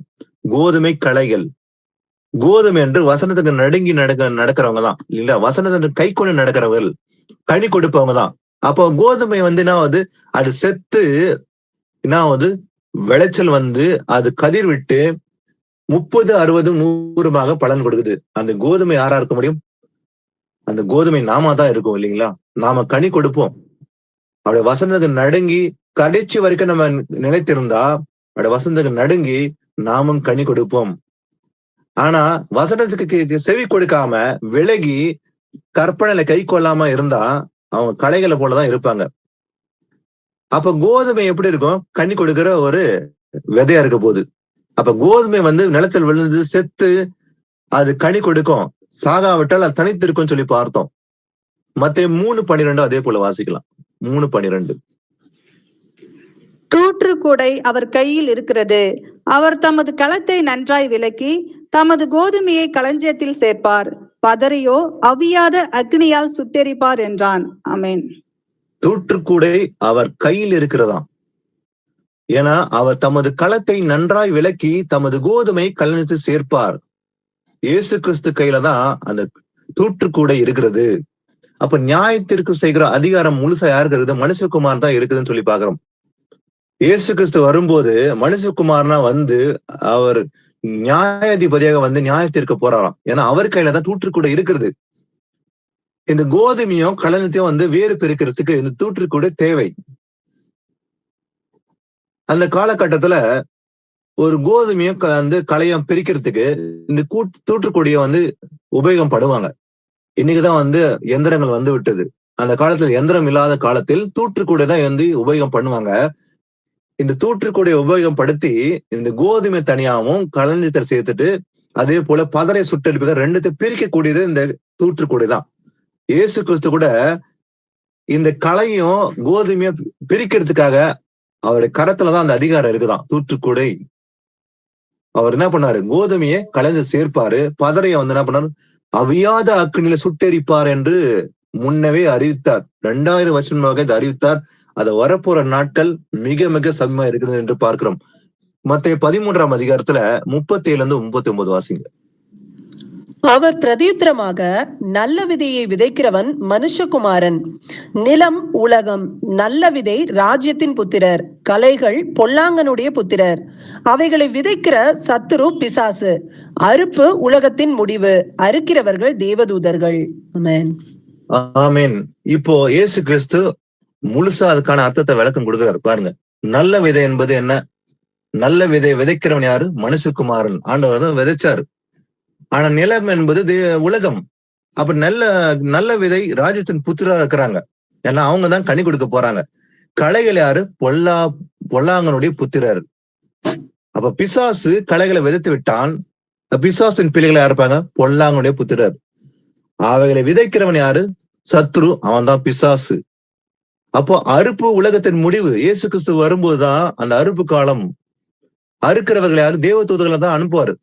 களைகளை சுட்டரிப்பதற்காக அதை கட்டுங்கன்னு சொன்னார் இல்லையா? அப்ப தேவதூதர்களை அனுப்பி ரெண்டையும் பிரிக்க போறாரு. ஆதலால் களைகளை சேர்த்து அக்கடியில சுட்டரிக்கிறது போல இவ்வுலகத்தின் முடிவில நடக்கும். 2ஆம் உலகப் போர், 3ஆம் உலகப் போருக்கு பிறகு அவர் நியாய தீர்ப்பு கொடுக்க போறார். அப்போ ஒரு ஜட்ஜ்மெண்ட் கொடுக்க போறார். அப்ப என்ன பண்ணுவாரு? களைகளை சேர்த்து எங்க போடுவாரா? அக்கடியில சுட்டரிக்க போலவே இவ்வுலகத்தின் முடிவுல தான் நடக்க போதா இது. ஏன்னா மனுஷகுமாரன் தம்முடைய தூதர்களை அனுப்புவாரு. அவர்கள் அவருடைய ராஜ்யத்தின் இருக்கிற சகல இடர்களையும் அகற்றி அக்கிரம் செய்கிற எல்லாரையும் சேர்த்து என்ன பண்ணுவாரு? அவர்களை அக்கடி சூழலை போடுவார்கள். அங்க என்ன இருக்குமா? அழுகையும் பற்கடிப்பும் உண்டாயிருக்கும். இதுதான் ஃபைனல் ஜட்ஜ்மெண்ட் யாருக்கு கொடுக்க போகுது? முதல் நியாய தீர்ப்புல ஃபைனலா கொடுக்க போறது கீழ்ப்படியாத, இயேசு அறிந்து கூட அவருடைய கற்பனை கை கொள்ளாதவர்களுக்கு இந்த நியாய தீர்ப்பு உண்டு என்று பார்க்கிறோம். இவங்க தான் களைகள் என்று பார்க்கிறோம். அப்போது நீதிமான்கள் எப்படி இருப்பாங்களாம்? கோதுமை. தங்கள் பிதாவின் ராஜ்யத்தை சூரியனை போல் பிரகாசிப்பார்கள். தானியேல் 12 வாசிக்கிறோம். சூரியனை போல அப்படிதான் பிரகாசிப்பாங்களாம் தேவனுடைய ராஜ்யத்துல. கேட்கிறதுக்கு காதுள்ளவன் கேட்க கடவன். இப்ப பதரை, கோதுமை என்ற அந்த 2 வித்தியாசத்தை பார்த்தோம் இல்லைங்களா? கோதுமை யாரு? களைகள் யாரு? இந்த கோதுமை நிலத்துல சாகணும், செத்தாதான் அது கனி கொடுக்கும்னு சொல்லி பார்த்தோம். ஆனா இந்த கனி கொடுத்தலுக்கும் கனி கொடுப்பதற்கும் நம்ம வேறு பிரிக்க வேண்டும், டிஃபரன்ஷியேட் பண்ணி பார்க்கணும். வாசிக்கலாம். நீதிமொழிகள் 12:12 வாசிக்கலாம். துன்மார்க்கன் துஷ்டருடைய வலையை விரும்புகிறான், நீதிமானுடைய வேர் கனி கொடுக்கும். ஆமென். அப்ப யார் கனி கொடுப்பாங்களா? கனி கொடுக்க மாட்டாங்களா? நீதிமானுடைய வேர் கனி கொடுக்குமா? ஏன்னா அவனுடைய வேர் எங்க இருக்குது? சங்கீதம் 1 வாசித்தா இல்லைங்களா? அதாவது நீர்ப்பாய்ச்சல் ஓரமா நடப்பட்டு இல்லைங்களா? நீர்க்காலின் ஓரமா நடப்பட்டது. அந்த வேர் அதுக்கு தண்ணி எப்போதுமே பாய்ந்து கொண்டிருக்கும். அவனுடைய வேர் எப்போதுமே கனி கொடுக்குமா? நீதிமானுடைய வேர். ஏன்னா அவன் இரவும் பகலும் வேதல் தியானமா இருக்கிற மனுஷனா இருக்கிறதுனால அவன் எப்போதும் தப்பாமல் கனி கொடுப்பான். அவன் தன் காலத்தில் தன் கனியை தந்து என்று எழுதப்பட்டிருக்குது. ஆனா துன்மார்க்கன் எப்படி இருப்பானா? துஷ்டருடைய வலையை விரும்புகிறான். ஏன்னா அவன் தீமையதான் அறுக்கிறான். ஆனா நீதிமான் அவனை வேர் கனி கொடுக்குமா? வாசிக்கலாம். நீதிமொழிகள் 11:30 வாசிக்கலாம். நீதிமானுடைய பலன் ஜீவ விருட்சம், ஆத்துமாக்களை ஆதாயப்படுத்தி கொள்ளுகிறவன் ஞானம் உள்ளவன். ஆமென். அதே போல நீதிமானுடைய வேர் கனி கொடுக்குமா? நீதிமானுடைய பலன் எப்படி இருக்குமா? ஜீவ விருட்சமா இருக்க போது அது இல்லைங்களா? ஆனா ஆத்துமாக்களை ஆதாயப்படுத்தி கொள்ளுகிறவன் ஞானம் உள்ளவன். அவன் தான் ஞானம் உள்ளவன். அப்ப நீதிமான் ஜீவ விருட்சனை போல பலன் கொடுப்பான். அவன் ஆத்துமாக்களை ஆதாயப்படுத்துவான். அவன் தனக்கென்று இல்லாம தேவனுக்கென்று தன் ஆத்துமாக்களை ஆதாயப்படுத்துகிறவனா இருப்பான் அவன். வாசிக்கலாம். நீதிமொழிகள் 10:16 வாசிக்கலாம். அதே போல நீதிமானுடைய பிரயாசம் ஜீவனையும், துன்மார்க்கனுடைய விளைவோ பாவத்தையும் பிறப்பிக்கும். ஆமென். நீதிமானுடைய பிரயாசம் எப்படி இருக்குமா? ஜீவனையும். அவன் என்னன்னா பிரயாசப்படுறானோ அது ஜீவனை தான் இருக்க போகுது. ஆனா துன்மார்க்கனுடைய விளைவு எப்படி இருக்குதா? பாவத்தை பிறப்பிக்கும். அப்ப நீதிமானுடைய பலன் அது ஜீவனா இருக்க போது, துன்மார்க்கனுடைய விளைவு அது பாவத்தை தான் பிறப்பிக்கும் சொல்லி பார்த்தோம். இப்ப 3 விதமான கனி கொடுக்கணும், கனி கொடுக்காம இருக்கணும் வித்தியாசத்தை நம்ம பார்த்துட்டோம் இல்லைங்களா? அடுத்தது இந்த நம்முடைய முக்கியமா நம்முடைய குடும்பத்துல ஒரு கனியை பத்தி பார்க்கலாம். யார் கனி கொடுக்கிறவங்களா இருப்பாங்க அப்படின்றத சங்கீதம் 128:3-4 வாசிக்கலாம். உன் மனைவி உன் வீட்டோரங்களில் கனித்தரும் திராட்சை கொடியைப் போல் இருப்பாள். உன் பிள்ளைகள் உன் பந்தியைச் சுற்றிலும் ஒலிவ மர கன்றுகளைப் போல் இருப்பார்கள். இதோ கர்த்தருக்கு பயப்படுகிற மனுஷன் இவ்விதமாய் ஆசீர்வதிக்கப்படுவான். ஆமென். ஆமென். கர்த்தருக்கு பயப்படுற மனுஷன் இந்த விதமா தான் ஆசீர்வதிக்கப்பட்டிருப்பானா. எப்படி ஆசீர்வதிக்கப்பட்டிருக்கானா, அவனுடைய மனைவி எப்படி இருப்பாங்க, உன் வீட்டோரங்களில் கனித்தரும் திராட்சை செடி கொடியை போல் இருப்பாள். அப்ப நம்முடைய வீட்டு அருகில் நம்முடைய தோட்டத்தில் திராட்சை செடி இருந்தா அது எப்போதும் கனி தருதா? அதே போலதான் உன் மனைவி இருப்பாளா? ஏன்னா உன் பிள்ளைகள் உன் பந்திய சுற்றிலும் ஒலிவ மரங்கள் கன்றுகளை போல் இருப்பாங்களாம். ஏன்னா கர்த்தருக்கு பயப்படுற மனுஷன் இவ்விதமாய் ஆசீர்வதிக்கப்படுவான். அப்போ யாரெல்லாம் கர்த்தருக்கு பயப்படுறாங்களோ, கர்த்தருக்கு பயப்படுதல் ஞானத்தின் ஆரம்பம். தீமை வெறுப்பது கர்த்தருக்கு பயப்படுற பயம் என்று பார்க்கிறோம் இல்லைங்களா? அப்படிப்பட்ட பயம் இருக்குமானால் அவன் எப்படிப்பட்டதான் கலனை தான் கொடுப்பான. எப்படிப்பட்ட பலன்? அவன் மனைவி கனி தருவா. எப்படி? திராட்சை செடியை போல கனி தருவான் தப்பாம. அதே போல பிள்ளைகள் ஒளிய மர கன்றுகளை போல இருப்பாங்களாம். இப்படிதான் ஒரு மனுஷன் ஆசீர்வதிக்கப்படுவான். இதுதான் உண்மையான ஆசீர்வாதம் பார்க்கிறோம். இன்னைக்கு காசு கொடுக்கறதா ஆசீர்வாதம். இன்னைக்கு காசு என்கிட்ட காசு இருக்குது, கோடிக்கணக்கு பணம் இருக்குது, இல்ல எனக்கு வீடு இருக்குது, பங்களா இருக்குது, நான் லக்ஸரிஸான வாழ்க்கை வாழ்றேன், இதெல்லாம் ஆசீர்வாதமா? அல்லவே இல்லை. உணவும் உடுத்த உடையதுனா போதும் என்ற நினைங்கள் தான் இயேசு சொல்றாரு இல்லைங்களா? அப்ப எது ஆசீர்வாதம்னு பார்க்கிறோம் இங்க? கனி கொடுத்தாதான் ஆசீர்வாதம். எப்படிப்பட்ட கனி என்று இங்க பார்த்தோம் குடும்பத்துல இல்லைங்களா? அடுத்தது, கனி கொடுப்பதற்கு நாம நிலைத்திருக்க வேண்டும். முதல்ல நிலைத்திராவிட்டால் கனியை கொடுக்க முடியாதாம். வாசிக்கலாம் யோவான் 15 ஏசப்பா சொல்றத 1-5 வாசிக்கலாம். நான் மெய்யான திராட்சை செடி, என் பிதா திராட்சை தோட்டக்காரர். என்னில் கனி கொடாதிருக்கிற கொடி எதுவோ அதை அவர் அறுத்து போடுகிறார். கனி கொடுக்கிற கொடி எதுவோ அது அதிக கனிகளை கொடுக்கும்படி அதை சுத்தம் பண்ணுகிறார். நான் உங்களுக்கு சொன்ன உபதேசத்தினாலே நீங்கள் இப்பொழுதே சுத்தமா இருக்கிறீர்கள். என்னில் நிலைத்திருங்கள், நானும் உங்களில் நிலைத்திருப்பேன். கொடியானது திராட்சை செடியில் நிலைத்திராவிட்டால் அது தானாய் கனி கொடுக்க மாட்டாதது போல நீங்களும் என்னில் நிலைத்திராவிட்டால் கனி கொடுக்க மாட்டீர்கள். நானே திராட்சை செடி, நீங்கள் கொடிகள். ஒருவன் என்னிலும் நான் அவனிலும் நிலைத்திருந்தால் அவன் மிகுந்த கனிகளை கொடுப்பான். என்னை அல்லாமல் உங்களால் ஒன்றும் செய்யக்கூடாது. ஆமேன். ஆமேன். பாருங்க, ஏசப்பா சொல்றாரு, நான் தான் திராட்சை செடி, என் பிதா திராட்சை தோட்டக்காரர். ஆனா என்னில் கனி கூடாது இருக்கிற கொடி எதுவோ அதை அவர் அறுத்து போடுகிறாராம். நம்ம ஆரம்பத்திலே வாசித்தோம், கனி கொடுக்காத மரம் எல்லாம் வெட்டுண்ட அக்னியில போடப்படும் சொன்னார். இங்கேயும் பாருங்க, கனி கொடுக்காது இருக்கிற கொடி எதுவோ அதை அறுத்து போடுவாராம். அப்போ இயேசு கிறிஸ்து திராட்சை செடியா இருக்கிறாரு, நாம எப்படி இருக்கிறோமா? அதுல கிளைகளா இருக்கிறோம் இல்லைங்களா? அப்ப கனி கொடுக்கிற கொடி, அப்ப நாம எல்லாம் கொடியா இருக்கிறோம். திராட்சை செடியில கனி கொடுக்குது எது? திராட்சை செடியை பாத்தீங்கன்னா அந்த கனி எங்க வரும்னா கொடியில தான் கனி கொடுக்கும் அது இல்லைங்களா? அந்த கொடி அந்த திராட்சை செடியில் இருந்தாதான் கனி கொடுக்க முடியும். அப்ப அந்த கொடி தானா அறுந்து விழுந்துச்சுன்னா அந்த கொடி உலர்ந்து போயிடும், அதுல கனி கொடுக்க முடியாது. திராட்சை செடியில இருக்கிற அந்த கொடியில தான் கனியை தோன்றும் இல்லைங்களா? அப்ப நாம என்ன பண்ண எப்படி இருக்கிறோமா? கொடியை போலதான் இருக்கணும், அவர்களை நிலைத்திருக்கணும். அப்ப அந்த கொடி திராட்சை செடி நிலைத்திருந்தாதான் கனியை கொடுக்க முடியும். அதான் சொல்றாரு ஆண்டவர், கனி கொடுக்கிற கொடி எதுவோ அது அதிக கனிகளை கொடுக்கும்படி அதை சுத்தம் பண்ணுவாராம். எப்படி சுத்தம் பண்ணுவார்? அவருடைய வசனமே சத்தியம், உன்னுடைய சத்தியத்தினால் பரிசுத்த பண்ணும். நம்மளை பரிசுத்த பண்ணுகிறது நாம் அல்ல, தேவனுடைய வார்த்தை தான் நம்மளை பரிசுத்த பண்ணுகிறது இல்லைங்களா? வசனத்தை கேட்கறது மாத்திரமல்ல, அதை கேட்டு கை கொண்டு நடந்தால் நாம் பரிசுத்தம் ஆகுவோம். அப்ப தேவனுடைய வார்த்தை தான் நம்ம சுத்தம் பண்ணுகிறது. அப்ப கனி கொடுக்கும்படி என்ன பண்ணுவாரா? அதிக கனி கொடுக்கணும்னு சொல்லி என்ன பண்ணுவாரா? சுத்தம் பண்ணுவாரா நம்மள. அப்ப நான் உங்களுக்கு சொன்ன உபதேசத்தை நீங்கள் இப்போதே சுத்தமானீர்கள். பாருங்க, இயேசுவா பேசுகிற வார்த்தை நான் நிமித்தமாக சுத்தமானீர்கள் சொல்றாரு. அப்ப அந்த வார்த்தையை கேட்கும் போது நம்ம உள்ளத்தில் குத்தப்பட்டால் நாம் சுத்தமாகிறோம். ஏனென்றால் நிலைத்திருங்கள் சொல்றாரு. அப்ப நானும் உங்களை நிலைத்திருப்பேன், என்னை நிலைத்திருங்கள், நானும் உங்களை நிலைத்திருப்பேன். ஏன்னா கொடியானது திராட்சையில் நிலைத்திராவிட்டால் அது தானாய் கனி கொடுக்க மாட்டாது போலவே. அது தானா கனி கொடுக்குமா? நீங்க ஒரு திராட்சை செடியில இருக்கிற ஒரு கொடியை தனியா எடுத்துட்டு வேற இடத்துல வைங்க, அது கனி கொடுக்குமா? அது காய்ந்து உலர்ந்து போயிடும். நிலைத்திருக்கணும் இல்லைங்களா? அப்பதான் கனி கொடுக்கும். அதான் ஏசப்பா சொல்றாரு, நீங்களும் நிலைத்திராவிட்டால் கனி கொடுக்க மாட்டீர்கள். அப்ப கனி கொடுக்க வேண்டும் என்றால் இயேசு கிறிஸ்துக்குள்ள நாம நிலைத்திருக்க வேண்டும். இன்னைக்கு மாத்திரமல்ல, முடி நிலைத்திருக்க, முடி நிலைநிற்பவனே ரட்சிக்கப்படுவான். அப்ப இயேசு கிறிஸ்துக்குள்ள நாம் முடிவதை நிலைத்திருந்தால் நாமும் கனி கொடுப்போம். அப்ப நானே திராட்சை செடி, நீங்கள் கொடிகள். ஒருவன் என்னிலும் நான் அவனிலும் நிலைத்திருந்தால் அவன் மிகுந்த கனிகளை கொடுப்பான். ஒரு கனி மாத்திரமல்ல, அதிகமான கனிகளை கொடுப்பானா. என்னை அல்லாமல் உங்களால் ஒன்றுமே செய்யக்கூடாது. அப்ப இயேசு கிறிஸ்து இல்லாம நாம கனி கொடுக்கவே முடியாது. அப்ப நாம அவருக்குள்ள நிலைத்திருந்தால் மட்டுமே கனி கொடுக்க முடியும் என்று பார்க்கிறோம் இல்லைங்களா? அப்ப கனி கொடுக்காத எது? அதான் 6ஆம் வசனம் பார்க்கிறோம். ஒருவன் என்னை நிலைத்திராவிட்டால் வெளியே எரியுண்டு அக்கினி கொடியை போல அவன் எரியுண்டு உலர்ந்து போயிடுவான். அதனால உலர்ந்து போன பிறகு என்ன பண்ணுவாரு? அப்படிப்பட்டவர்களை சேர்த்து அக்னியில போடுகிறார்கள், அவர்கள் எரிந்து போகும். அப்ப உலர்ந்து போனது ஒண்ணுக்கு பிரயோஜனம் இல்லாது. அதை மறுபடியும் எடுத்து ஒட்ட வைக்க முடியவே முடியாது. அது உலர்ந்து போச்சுன்னா அவ்வளவுதான். அது என்ன பண்ணுவார்? ஃபைனலா அக்னியில போடுகிறார்கள், அவர்கள் எரிந்து போகுமா.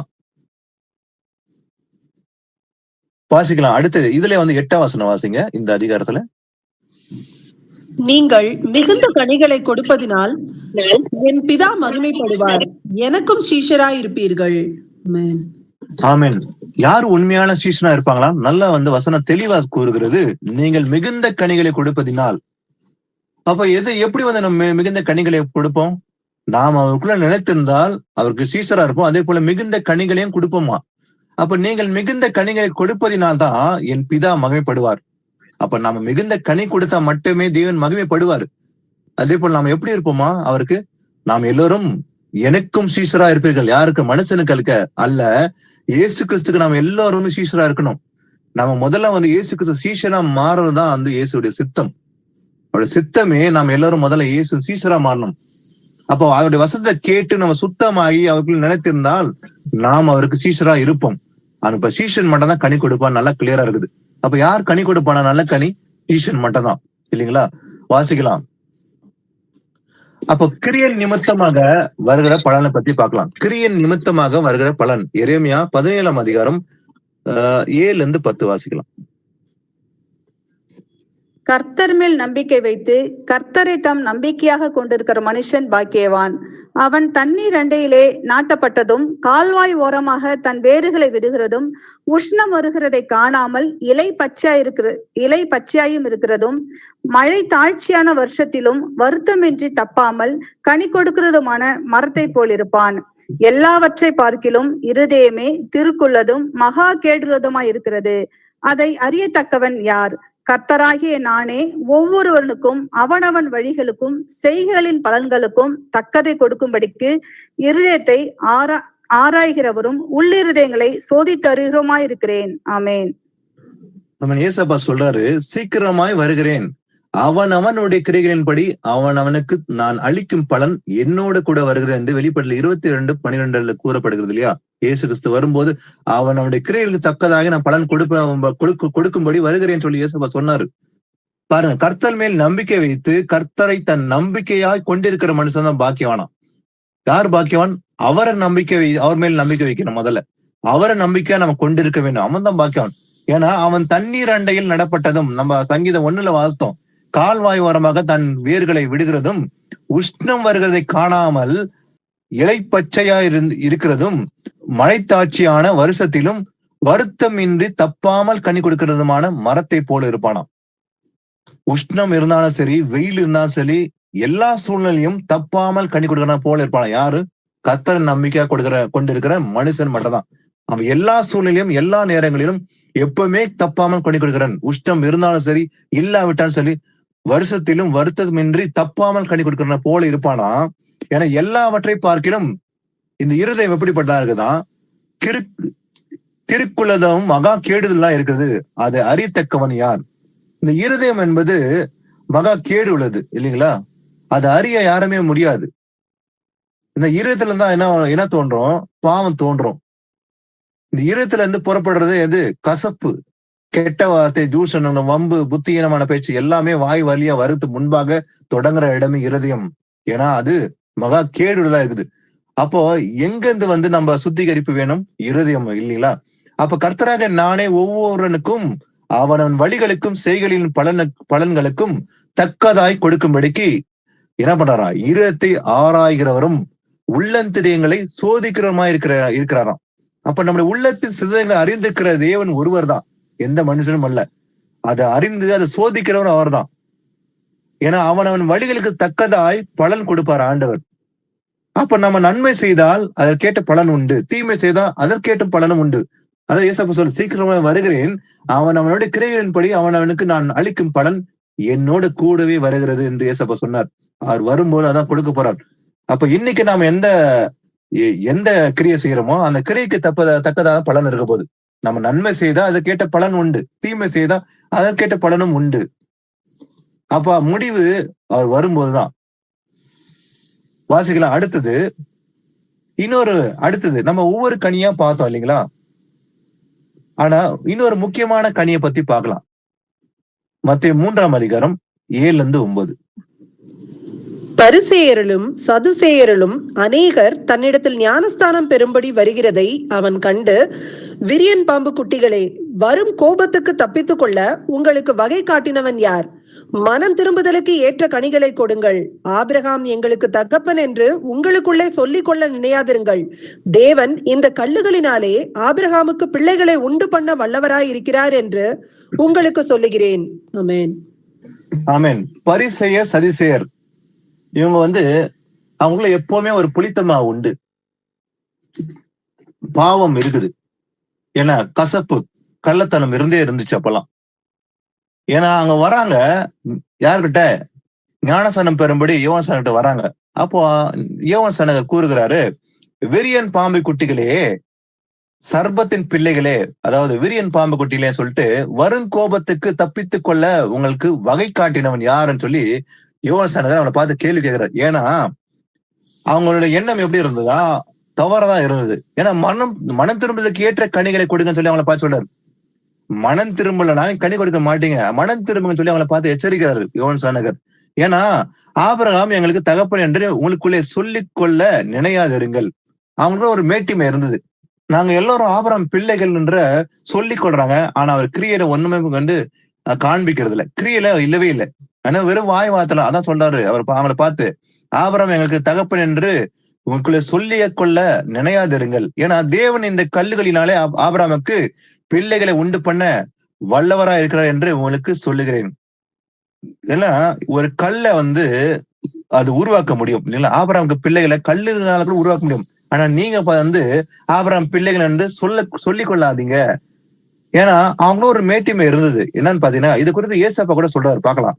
யோவான் 8ஆம் அதிகாரத்துல 37-43 வாசிப்பு. நீங்கள் ஆபிரகாமின் சந்ததியார் என்று அறிவேன், ஆனாலும் உங்களுக்குள்ளே என் உபதேசம் இடம்பெறாதபடியால் என்னை கொலை செய்ய தேடுகிறீர்கள். நான் என் பிதாவினிடத்தில் கண்டதை சொல்லுகிறேன், நீங்களும் உங்கள் பிதாவினிடத்தில் கண்டதை செய்கிறீர்கள் என்றார். அதற்கு அவர்கள், ஆபிரகாமே எங்கள் பிதா என்றார்கள். இயேசு அவர்களை நோக்கி, நீங்கள் ஆபிரகாமின் பிள்ளைகளாயிருந்தால் ஆபிரகாமின் கிரியைகளை செய்வீர்களே. தேவனிடத்தில் கேட்டிருக்கிற சத்தியத்தை உங்களுக்கு சொன்ன மனுஷனாகிய என்னை கொல்ல தேடுகிறீர்கள். ஆபிரகாம் இப்படி செய்யவில்லையே, நீங்கள் உங்கள் பிதாவின் கிரியைகளை செய்கிறீர்கள் என்றார். அதற்கு அவர்கள், நாங்கள் வேசித்தனத்தினால் பிறந்தவர்கள் அல்ல, ஒரே பிதா எங்களுக்கு உண்டு, அவர் தேவன் என்றார்கள். இயேசு அவர்களை நோக்கி, தேவன் உங்கள் பிதாவாய் இருந்தால் என்னிடத்தில் அன்பாய் இருப்பீர்கள், ஏனெனில் நான் தேவனிடத்தில் வந்திருக்கிறேன், நான் சுயமாய் வரவில்லை, அவரே என்னை அனுப்பினார். ஆமென். ஆமென். ஏசப்பா சொல்றாரு, நீங்கள் ஆபிரகாமின் சந்ததியார் என்று அறிவேன். எனக்கு நல்லாவே தெரியும், நீங்க எல்லாம் சொன்னீங்க ஆபிரகாம் பிள்ளைகள், எனக்கு நல்லாவே தெரியும், ஏசப்பாக்கு நல்லாவே தெரியும் நீங்க ஆபிரகாம் சந்ததி தான் அப்படின்னு சொல்றாரு. சொல்லிட்டு ஆனாலும் கூட உங்களுக்குள்ளே என் உபதேசம் இடம் பெறாதபடியால், நீங்க ஆபிரகாம் பிள்ளைகள் சொல்றீங்க, கரெக்ட் தான். ஆனா என்னுடைய உபதேசம் உங்களுக்குள்ள இடம் பெறவே இல்லை. ஏன்னா என்னை கொலை செய்ய நீங்க தேடுறீங்க. நானே அவர் என்று சொல்லும் போது கூட அவங்க ஏற்றுக்கொள்ள மனது இல்லாம என்ன பண்றாங்க? இயேசு கிறிஸ்து கொலை செய்யும்படி அவங்க என்ன பண்றாங்க? எரிச்சல் உண்டாகி அவரை கொலை செய்யும்படி தேடுறாங்க. அதான் ஏசப்பா சொல்ல, என்னை கொலை செய்யும்படி நீங்க தேடுறீங்க. ஏன்னா நான் என் பிதாவிடத்தில் கண்டதை உங்களுக்கு சொல்லுகிறேன், நான் சுயமா எதுவுமே சொல்லல, நீங்கள் உங்கள் பிதாவிடத்தில் கண்டதை செய்கிறீர்கள். அப்போ அவங்க சொல்றாங்க, ஆபிரகாமே எங்களுக்கு பிதா என்றார்கள். அவங்க சொல்றாங்க, ஆபிரகாம் தான் என்னுடைய அப்பா அப்படின்னு சொல்லி அவங்க சொல்றாங்க.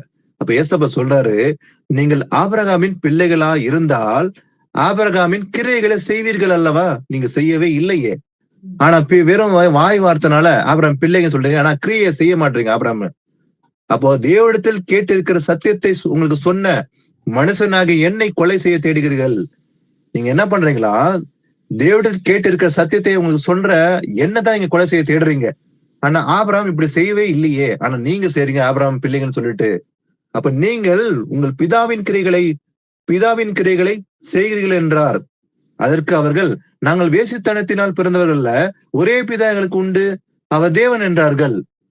அதுக்கு ஏசப்பா சொல்றாரு பாருங்க, நீங்கள் பிதாவாகிய பிசாசினால் உண்டானவர்கள். ஏன்னா உங்கள் பிதாவுடைய இச்சையின்படியே செய்ய மனதா இருக்கிறீர்கள். ஏன்னா அவங்க சத்தியத்தை சொன்னதுனால சத்தியத்தை ஏற்றுக்கொள்ள மனதில்லாம பிசாசின் கிரைகளை செய்யறாங்களாம். ஏன்னா உங்கள் பிதாவுடைய இச்சையின்படி செய்ய மனதா இருக்கிறீங்க நீங்க. அவன் ஆதி முதற்கொண்டு எப்படி இருக்கிறான்னா மனுஷ கொலைப்பாதனா இருக்கிறான். அவன் ஆதி முதற்கொண்டு கொலைப்பாதன் யாரு? பிசாசு. ஏன்னா அவங்களுக்கு என்ன இல்ல? சத்தியம் அவனிடத்தில் இல்லாதபடியால் அவன் சத்தியத்தில் நிலைத்திருக்கவில்லை. ஏன்னா அவனுக்குள்ள சத்தியமே கிடையாது. அவன் ஆதி முதற்கொண்டு கொலைப்பாதனா இருக்கிறான். ஆனா அவன் பொய்யனா இருக்கிறான், பொய்க்கு பிதாவே இருக்கிறானா. அவன் பொய்க்கு பிதாவின இருக்கிறதுனால அவன் பொய் பேசும்போது தன் சொந்தத்தில் எடுத்து பேசுகிறான். அப்போ அவங்கள பார்த்து சொல்றாரு ஆண்டவரு, நீங்க ஆபிரகாம் பிள்ளைகன்னு சொல்றீங்க, ஆனா கிரைகள் உனக்குள்ள இல்ல, என்னை கொலை செய்ய தேடுறீங்க. ஆனா நீங்க எதுக்கு பிரியப்படுற? அநீதிக்கு பிரியப்படுறீங்க. சத்தியம் உங்களுக்கு இல்ல. அவன் பொய் பேசுறான், அவன் சொந்தத்துல எடுத்து பேசுறான். அதே போல நீங்க பிசாசின் பிள்ளைகளா இருக்குன்னு சொல்லி அவங்கள பார்த்து கடிந்து கொள்றாரு ஆண்டவர் கூட. அதனால அவங்க என்ன பண்ணாங்க? கெட்ட கனியை கொடுக்க ஆரம்பிச்சாங்க. அவங்களோட நல்ல கனியில ஒரு மரம் நல்ல கனியை கொடுக்க முடியும், அதே போல கெட்ட கனியும் கொடுக்க முடியும் இல்லைங்களா? ஒரு மரத்துல நல்ல கனியும் கொடுக்க முடியும், கெட்ட கனியும் வரும். அப்போ ஒரு கனி நிமித்தமாக அந்த மரத்தை அறிந்து கொள்ள முடியும் இல்லையா? ஒரு மரம் நல்ல மரமா கெட்ட மரம் எப்படி அறிந்து கொள்ள முடியும்? வாக்கியமும் அப்படிதான் சொல்லுது. அது கனியினால நம்ம அறிந்து கொள்ள முடியுமா? வாசிக்கலாம், ஒரு ஊமையை வாசிக்கலாம். மார்க் 4ஆம் அதிகாரம் 26-29. பின்னும் அவர் அவர்களை நோக்கி, தேவனுடைய ராஜ்யமானது ஒரு மனுஷன் நிலத்தில் விதையை விதைத்து இரவில் தூங்கி பகலில் விழித்திருக்க அவனுக்கு தெரியாத விதமாய் விதை முளைத்து பயிராகிறதற்கு ஒப்பாயிருக்கிறது. எப்படி என்றால், நிலமானது முன்பு முளையையும் பின்பு கதிரையும் கதிரிலே நிறைந்த தானியத்தையும் பலனாக தானாய் கொடுக்கும். பயிர் விளைந்து அறுப்பு காலம் வந்தவுடனே அறுக்கிறதற்கு ஆட்களை அனுப்புகிறான் என்றார். பாருங்க, தேவட ராஜ்யமானது எப்படி இருக்குதா? ஒரு மனுஷன் நிலத்தில் விதையை விதைத்து விட்டு இரவுல தூங்கி பகலில் விழித்திருக்க அவனுக்கு தெரியாத விதமாய் விதை முளைத்து பயிரா இருக்கிறதுக்கு உப்பா இருக்குது. அவன் வெறும் விதையை விதைச்சுட்டு அவன் தூங்கிறான். அதுக்கப்புறம் அவன் எதுவும் பாக்குறது. ஆனா முழிச்சு பார்க்கும்போது என்னதான் விதை முளைத்து பயிரா இருக்கிறது உப்பா இருக்குதான். ஏன்னா எப்படின்னாக்கா நிலமானது முன்பு முளையும். அப்ப நிலம் என்ன முதல்ல என்ன வருது?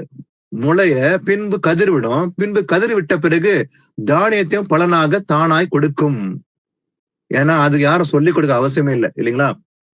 ஒரு விதைய போட்டு அதுக்கு தண்ணீர் பாய்ச்சிய பிறகு அது 120, 150, 60 நாட்கள் ஆன பிறகு தானா அது கனி கொடுக்குமா? அது ஏன்னா பயிர் வளைந்து அறுப்பு காலம் வந்த உடனே என்ன ஆகுமா?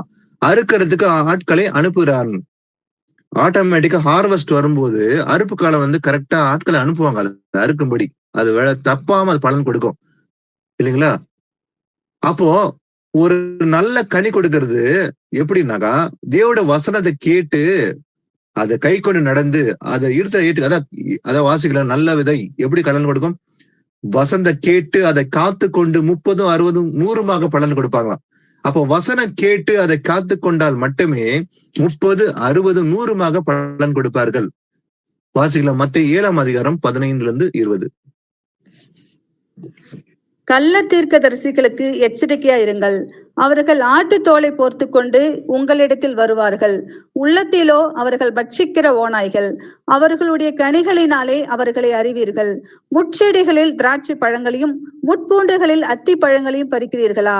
அப்படியே நல்ல மரமெல்லாம் நல்ல கனிகளை கொடுக்கும், கெட்ட மரமோ கெட்ட கனிகளை கொடுக்கும். நல்ல மரம் கெட்ட கனிகளை கொடுக்க மாட்டாது, கெட்ட மரம் நல்ல கனிகளை கொடுக்க மாட்டாது. நல்ல கனி கொடாத மரமெல்லாம் வெட்டுண்டு அக்னியிலே போடப்படும். ஆதலால் அவர்களுடைய கனிகளினாலே அவர்களை அறிவீர்கள். ஆமேன். ஆமேன்.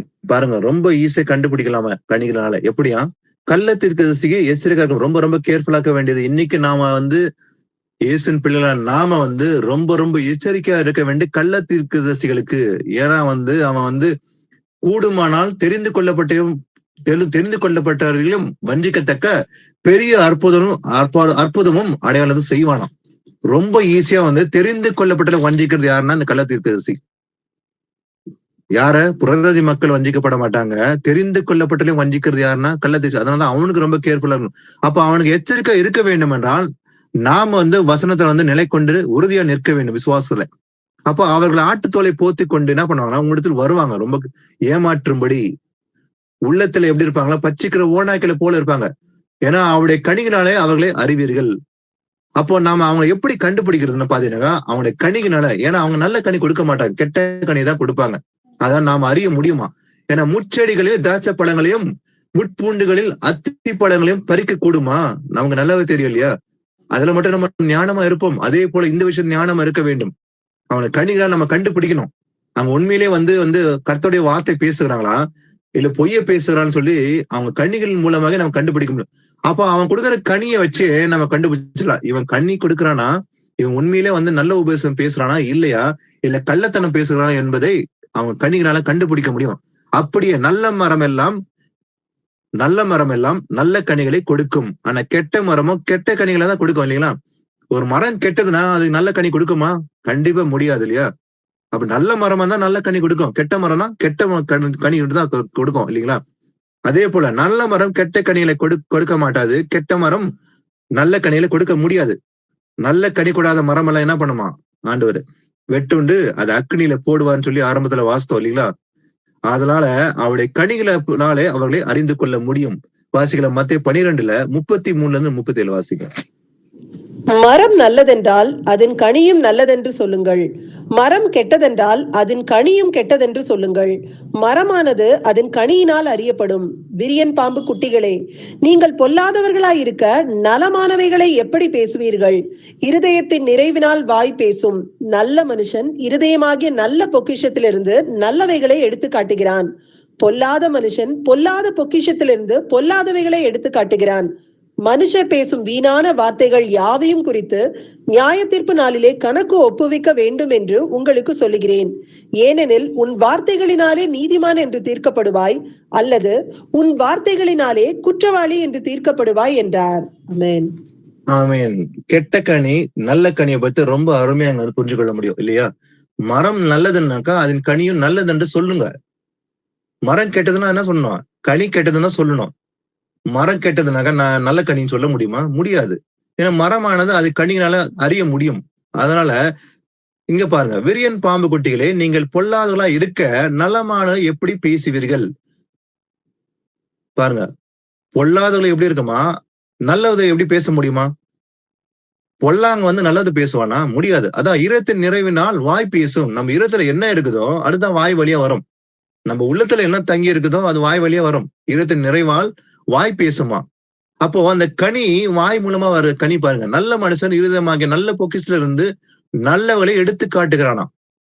அப்ப இருதயம் என்பது பொக்கிஷம். அப்ப நம்முடைய இருதயங்கள்ல வசனம் நிறைந்திருந்தால் நம்ம வசனத்தை பேசுவோம், நல்ல கனிகளை வெளிப்படும் இல்லையா? அப்ப பொல்லாத மனுஷன் பொல்லாத பொக்கிஷத்துல இருந்து என்ன பண்ணுவான்? அவன் பொக்கிஷம் கூட பொல்லாதான் இருக்க போது. அவன் இருதயத்துல என்ன இருக்கும்? கசப்பு, வைராகியம், பாவம் நிறைந்திருக்கிறதுனால பொல்லாதவர்களை எடுத்து காட்டுகிறான். நாம அந்த பொல்லாத வந்து அது கலைகள் சொல்லி பாக்குறான். அப்ப கெட்ட கனியை கொடுக்குறானா? அப்ப மனுஷன் பேசும் வீணான வார்த்தைகள் யாவையும் குறித்து நியாய தீர்ப்பு நாளிலே கணக்கு ஒப்புவிக்க வேண்டும் என்று உங்களுக்கு சொல்லுகிறேன். அப்போ கெட்ட மனுஷன் பொல்லாத மனுஷன் என்ன பண்ணுவான்? அவன் இருதயத்துல என்ன இருக்குதோ அதை வந்து வாய் வழியே வரும். அதெல்லாம் பேசினாக்கா, வீணான வார்த்தை பேசினா, அதான் வீண் வார்த்தை வம்பும் புத்தியீனமான பேச்சும் தகாது, ஸ்தோத்திரம் செய்தலே தகுதும் என்று பாக்குறோம் இல்லைங்களா? தகாத வார்த்தைகளை பேசவும் கூடாது. வம்பும் புத்தியீனமாற்றம் பேச்சுங்க. அதே போல பரியாசம். சில பேர் எல்லாமே நான் எதுவும் பேச மாட்டேன் அப்படின்னு சொல்லிட்டு பரியாசம் மட்டும் ரொம்ப அழகா பண்ணுவாங்க. சும்மா ஒரு விளையாட்டுக்காக நான் சொன்னேன், சும்மா சிரிக்க வைக்கிறதுக்காக நான் பேசுறேன். அதெல்லாம் புத்தியீனமான பேச்சு, வீணான வார்த்தைகள். வீண் வார்த்தைகளை வந்து பேசக்கூடாது என்று இருக்குது. அது யாவையும் கணக்கு ஒப்புவிக்க வேண்டுமா எப்போது? நியாய தீர்ப்பு நாளே. ஏன்னா உன் வார்த்தையினாலே நீதிமான் என்று தீர்க்கப்படுவாய், அல்லது உன் வார்த்தைகளினாலே குற்றவாளி என்று தீர்க்கப்படுவாய். அப்ப நீதிமானு குற்றவாளி என்று எப்படி வந்து தீர்க்கப்படுவோம்? நம்முடைய வார்த்தையில தான் இருக்குது. மரணமும் ஜீவனும் நாவின் அதிகாரத்தில் இருக்குதான். அப்ப இதே வாயில தேவனை துதிக்க முடியும், இதே வாயில சபிக்கவும் முடியும். இல்லையா? அப்ப நாம எந்த கனியை வெளிப்படுத்துறோமோ வாய் நிமித்தமாக, வாயினால வருகிற கனி எதுவோ அந்த கனிக்கு ஏற்றபடிதான் நம்ம தீர்க்கப்படுவோம் என்று பார்க்கணும். அவர் வரும்போது நாம் தீர்க்கப்படுவோம் என்று பார்க்கணும். ஏன்னா உன் வார்த்தையினாலே நீதிமான் என்றும் அல்லது உன் வார்த்தையினாலே குற்றவாளி என்றும் தீர்க்கப்படுவாய் என்று இருக்குது. அப்போ நம்ம நல்ல கனிய இருதயமாக நல்ல போக்கை செய்து நல்ல கனியை எடுத்துதான் காட்டணும் இல்லைங்களா? வாசிக்கலாம். அடுத்தது ரோமர் 7ஆம் அதிகாரம் 4-6. அப்படி போல என் சகோதரரே, நீங்கள் மரித்தோரிலிருந்து எழுந்த கிறிஸ்து என்னும் வேறொருவருடையவர்களாகி தேவனுக்கென்று கனி கொடுக்கும்படி கிறிஸ்துவின் சரீரத்தினாலே நியாய பிரமாணத்திற்கு மரித்தவர்கள் ஆனீர்கள். நாம் மாம்சத்திற்கு உட்பட்டிருந்த காலத்தில் நியாய பிரமாணத்தினாலே தோன்றிய பாவ இச்சைகள் மரணத்திற்கு ஏதுவான கனிகளை கொடுக்கத்தக்கதாக நம்முடைய அவயவங்களிலே பலன் செய்தது.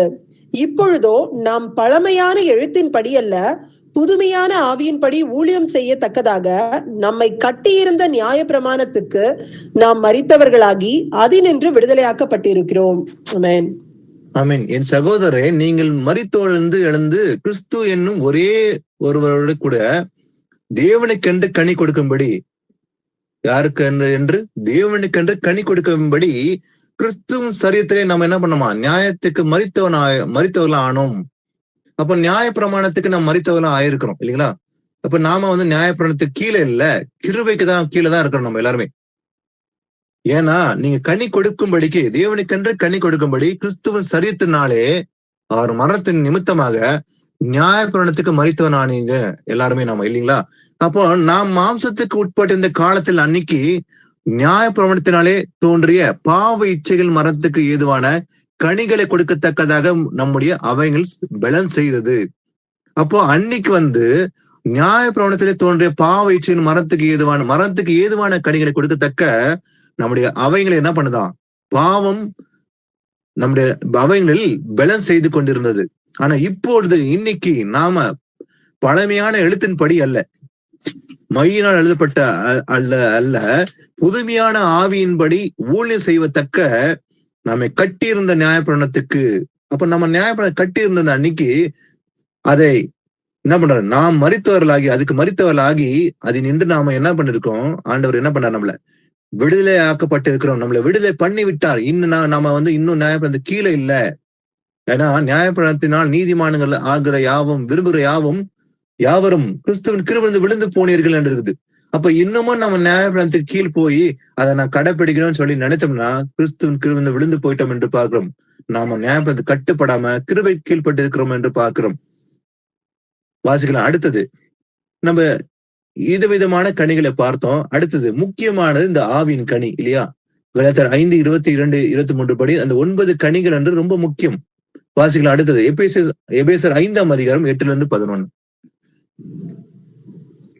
முற்காலத்தில் நீங்கள் அந்தகாரமாய் இருந்தீர்கள், இப்பொழுதோ கர்த்தருக்குள் வெளிச்சமாய் இருக்கிறீர்கள்.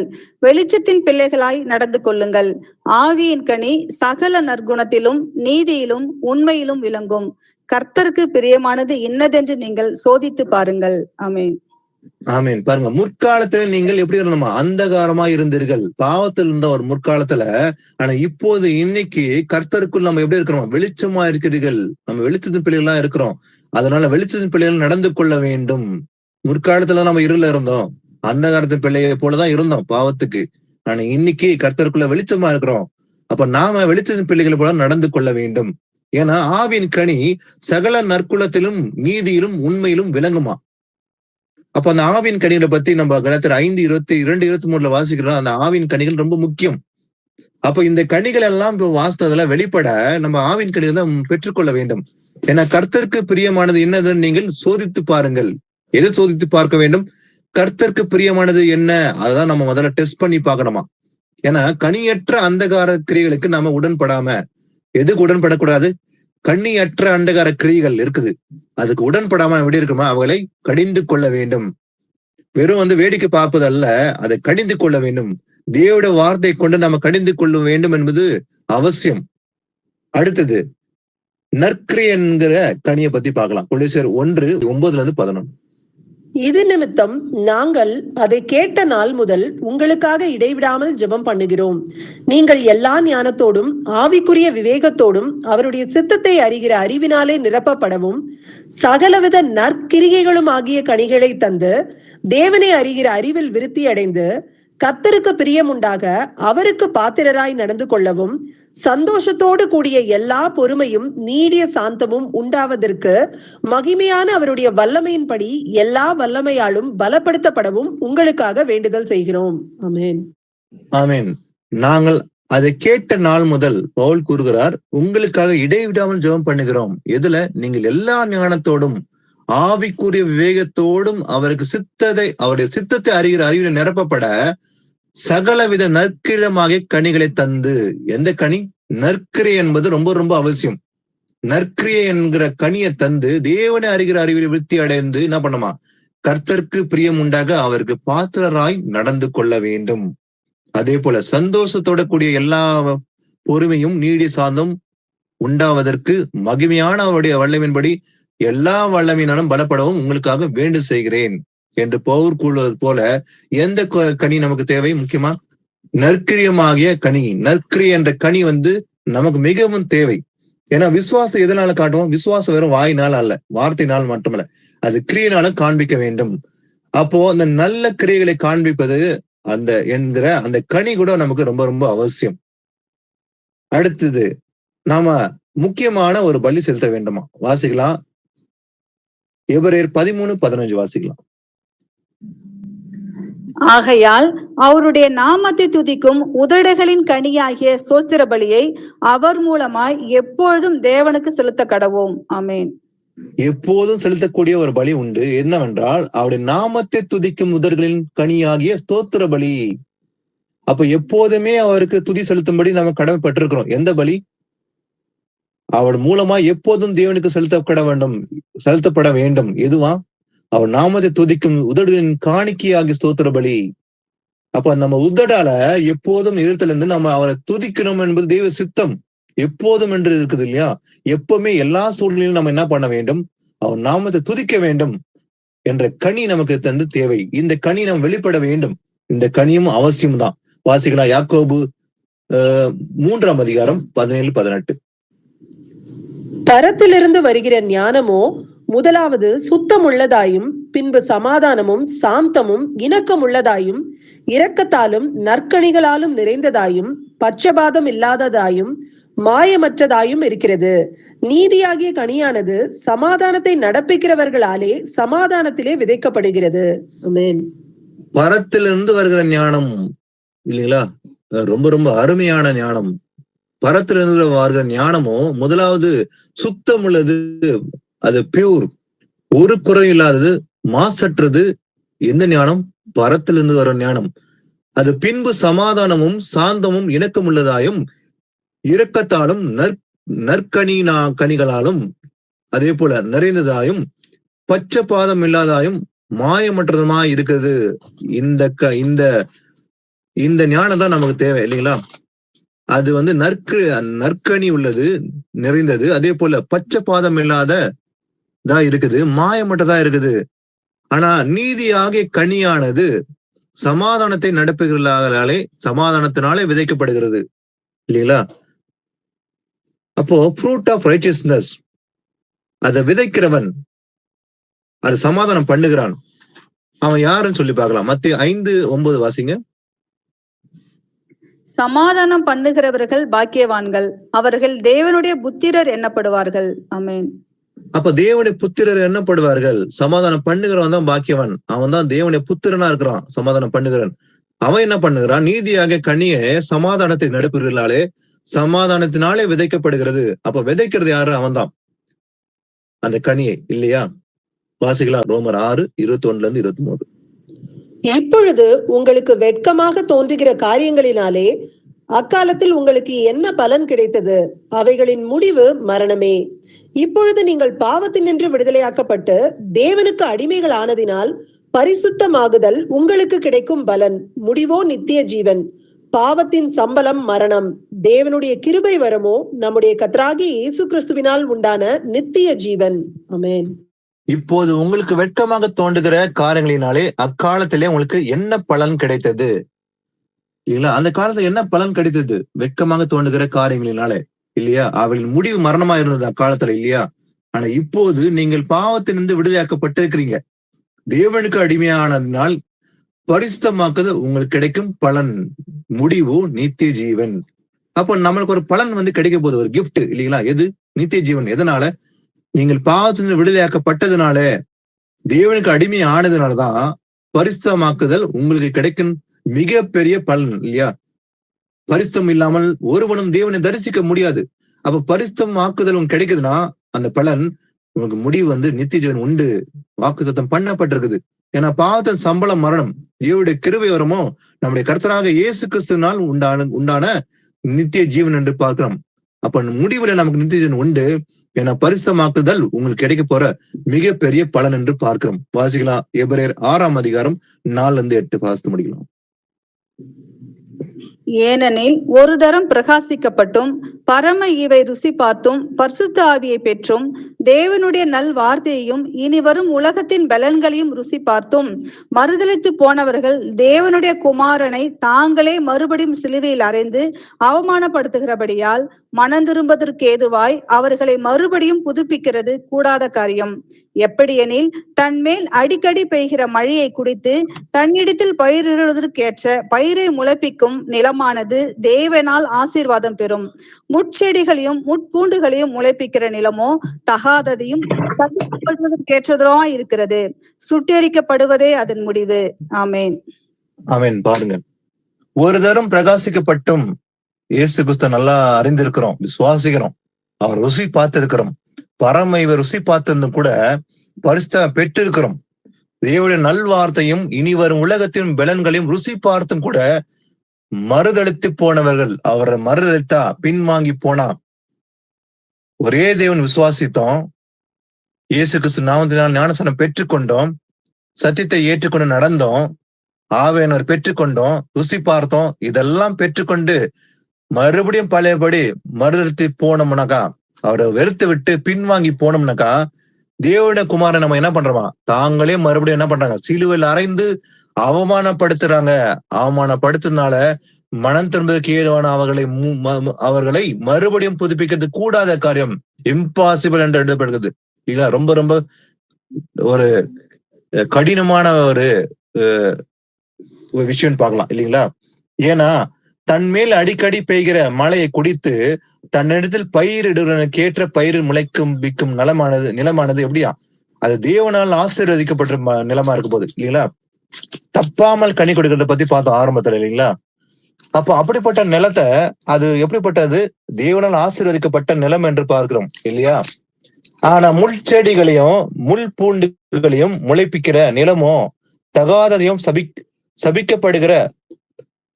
சபிக்கப்பட்டது கேட்டதா இருக்கிறதுனால சுட்டெரிக்கப்படுவது அதன் முடிவாம். நல்ல பலன் கொடுக்காத நிலத்தை என்ன பண்ணாராம், சுட்டெரிப்பாராம், இல்லைங்களா? ஆனா நல்ல நிலத்துல, அதாவது அடிக்கடி பெய்கிற மழையை குடிச்சு தன்னிடத்தில் பயிரிடனுக்கு ஏற்ற பலனை கொடுக்கும்படி அது கொடுத்துனா நல்ல நிலம், அது தேவனால் ஆசீர்வதிக்கப்படும் என்று பார்க்கிறோம். அப்போ நல்ல கனி கொடுக்காத மரத்தை, அதான் வாஸ்து இல்லைங்களா, இன்னைக்கு பைபிள் ஸ்டடியில நல்ல கனி கொடுக்காத மரத்தை என்ன பண்ண போறாரு, அது வெட்டுண்டு அக்னியில போடப்படும். மரங்கள் என்று எழுதப்பட்டிருக்கு. மரம் என்று ஒருவரை குறித்து சொல்லப்படல, மரங்கள் அநேகரை குறித்து. அப்ப மரங்களின் வேறு அருகே வைத்திருக்கிறது. அப்ப கோடாறு என்னது எங்க வச்சிருக்காராம், மரங்களின் வேறு அருகே வைத்திருக்கிறது. ஆகிய நல்ல கனி கூடாத மரம் எல்லாம் அக்னியிலே வெட்டுண்டு போடப்படும்.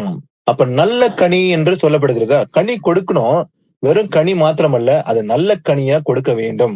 கனி கொடுப்பதற்கு நமக்கு கிரியை எப்படிப்பட்ட கிரியைகள் இருக்க வேண்டும் என்று பார்த்தோம், இல்லைங்களா? உதடுகளின் காணிக்கை, இல்லைங்களா, உதடுகளின் பலி, வாயினால் வருகிற வார்த்தைகள், அதே போல நற்கிரை என்ற கனி, அதே போல அவருக்குள் நிலைத்திருந்தால் மட்டுமே கனி கொடுக்க முடியும், இல்லையா? கோதுமையானது நிலத்தில் விழுந்து சாகாவிட்டால் தனித்திருக்கும், செத்ததை ஆகில் மிகுந்த பலனை கொடுக்கும். அப்போ ஒரு கோதுமை நிலத்தில் விழுந்து செத்தாதான் அது மிகுந்த கனிகளை கொடுக்கும். அப்ப நாம் மிகுந்த கனிகளை கொடுக்க வேண்டாம், நான் சாக வேண்டும். பாவத்துக்கு செத்து நீதிக்கு பிழைத்திருக்கும்படி வேதம் எச்சரிக்கிறது. அப்போ நாம் மனம் திரும்பலுக்கு ஏற்ற ஞானஸ்நானம் பெற்றுக்கொண்டோம், மனம் திரும்பிதான் நம் ஒவ்வொருத்தரும் ஞானத்தை பெற்றுக் கொண்டிருக்கிறோம். அப்ப பெற்றுக்கொண்ட நாம அவருக்குள்ள நாம் நிலைத்திருக்க வேண்டும். அப்ப அவர் செடியா இருக்கிறாரு, நாம அவருடைய கிளையா இருக்கிறோம். கிளையானது அந்த கொடியில வந்து அந்த திராட்சையில நிலைத்திருந்தா மட்டுமே கனி கொடுக்க முடியும். சோ இவ்வளவு நேரம் வந்து ஆவியானவர் கனி கொடுக்க வேண்டும், நல்ல கனி கொடுக்க வேண்டும் என்று வேதத்தின் மூலமாக அருமையான வசனங்களை வெளிப்படுத்தினார். கர்த்தருக்கே நன்றியும் புகழ்ச்சியும் செலுத்துவோம். ஒரு ஜெபத்தோட கூட இந்த பைபிள் ஸ்டடியை முடிக்கலாம். சர்வ வல்லமுள்ள தேவனாகிய கர்த்தாவே, அப்பா உண்மை போற்றுகிறேன், வணங்குகிறேன். கர்த்தாவே, நீ நல்லவர். ஏசப்பா, இதோ இது வரைக்கும் அப்பா இதோ கனி கொடுத்தல பத்தி நீங்க வெளிப்படுத்துறீங்க. எந்தெந்த கனிகளை கொடுக்க வேண்டும், அதே போல நல்ல கனியை கொடுக்க வேண்டும் என்று வெளிப்படுத்தினேன். அப்பா, இதோ கனி கொடுக்காத மரத்தை வெட்டுண்டு அக்னியில போட வேண்டும் என்று சொன்னி கர்த்தாவே, அதே போல நாங்கள் கனி கொடுக்கும்படி, மிகுந்த கனிகளை கொடுக்கும்படி உமக்குள்ள நிலைத்திருக்க வேண்டும் என்று சொன்னி கர்த்தாவே. அப்பா, நாங்கள் உமக்கு நிலைத்திருந்து முடிவுதான் நிலைத்திருக்கும்படி அந்த கிருபை தாங்க கர்த்தாவே. நாங்கள் ஒவ்வொரும் அப்பா இதோ சபையில வந்து வெவ்வேறு அவைகளா இருந்தாலும் அப்பா ஒரே சரித்துக்குள்ள உமக்குள்ள நாம எல்லாரும் இருக்கிறபடியால் இந்த கிருபை எங்க ஒவ்வொருத்தர் மேலும் சூழ்ந்து கொள்ளட்டும் கர்த்தாவே. உங்க வருகை மட்டும் நாங்கள் விசுவாசம் நினைத்திருந்து ராஜ்யத்தில் பிரவேசிக்க அந்த கிருபை தந்து அருள வேண்டும் என்று வேண்டிய கர்த்தாவே. அப்பா, இந்த படிப்பை ஆராய்ந்து பார்த்து இதை கைக்கொண்டு நடந்து அதே போல நல்ல கனிகளை கொடுக்கும்படி ஒவ்வொருத்தரும் ஆசீர்வதிப்பீராக கர்த்தாவே. அப்ப அதே போல நாங்கள் பேசுகிற வார்த்தையானாலும் சரி, அதே போல வந்து எந்த சூழ்நிலும் தகாத காரியங்களை செய்யாமல் இதோ நீர்க்காலின் ஓரமாய் நடப்பட்டு தன் காலத்தில் தனியை தந்து என்று சொல்லப்பட்டது போலவே அப்பா தன் காலத்திலே கனி கொடுக்கும்படி, அதை ஏற்று தப்பாமல் கனி கொடுக்கும்படி எங்கள் ஒவ்வொரு மேலும் உங்களுடைய கிருபை ஊற்றுவீராக கர்த்தாவே. துதியும் கனமும் மகிமையிலும் உமக்கே செலுத்துகிறேன். வல்லமையுள்ள இயேசு கிறிஸ்து நாமத்தை ஜெபிக்கின்றேன். Amen. Praise the lord brother sister. Thank you brother sister.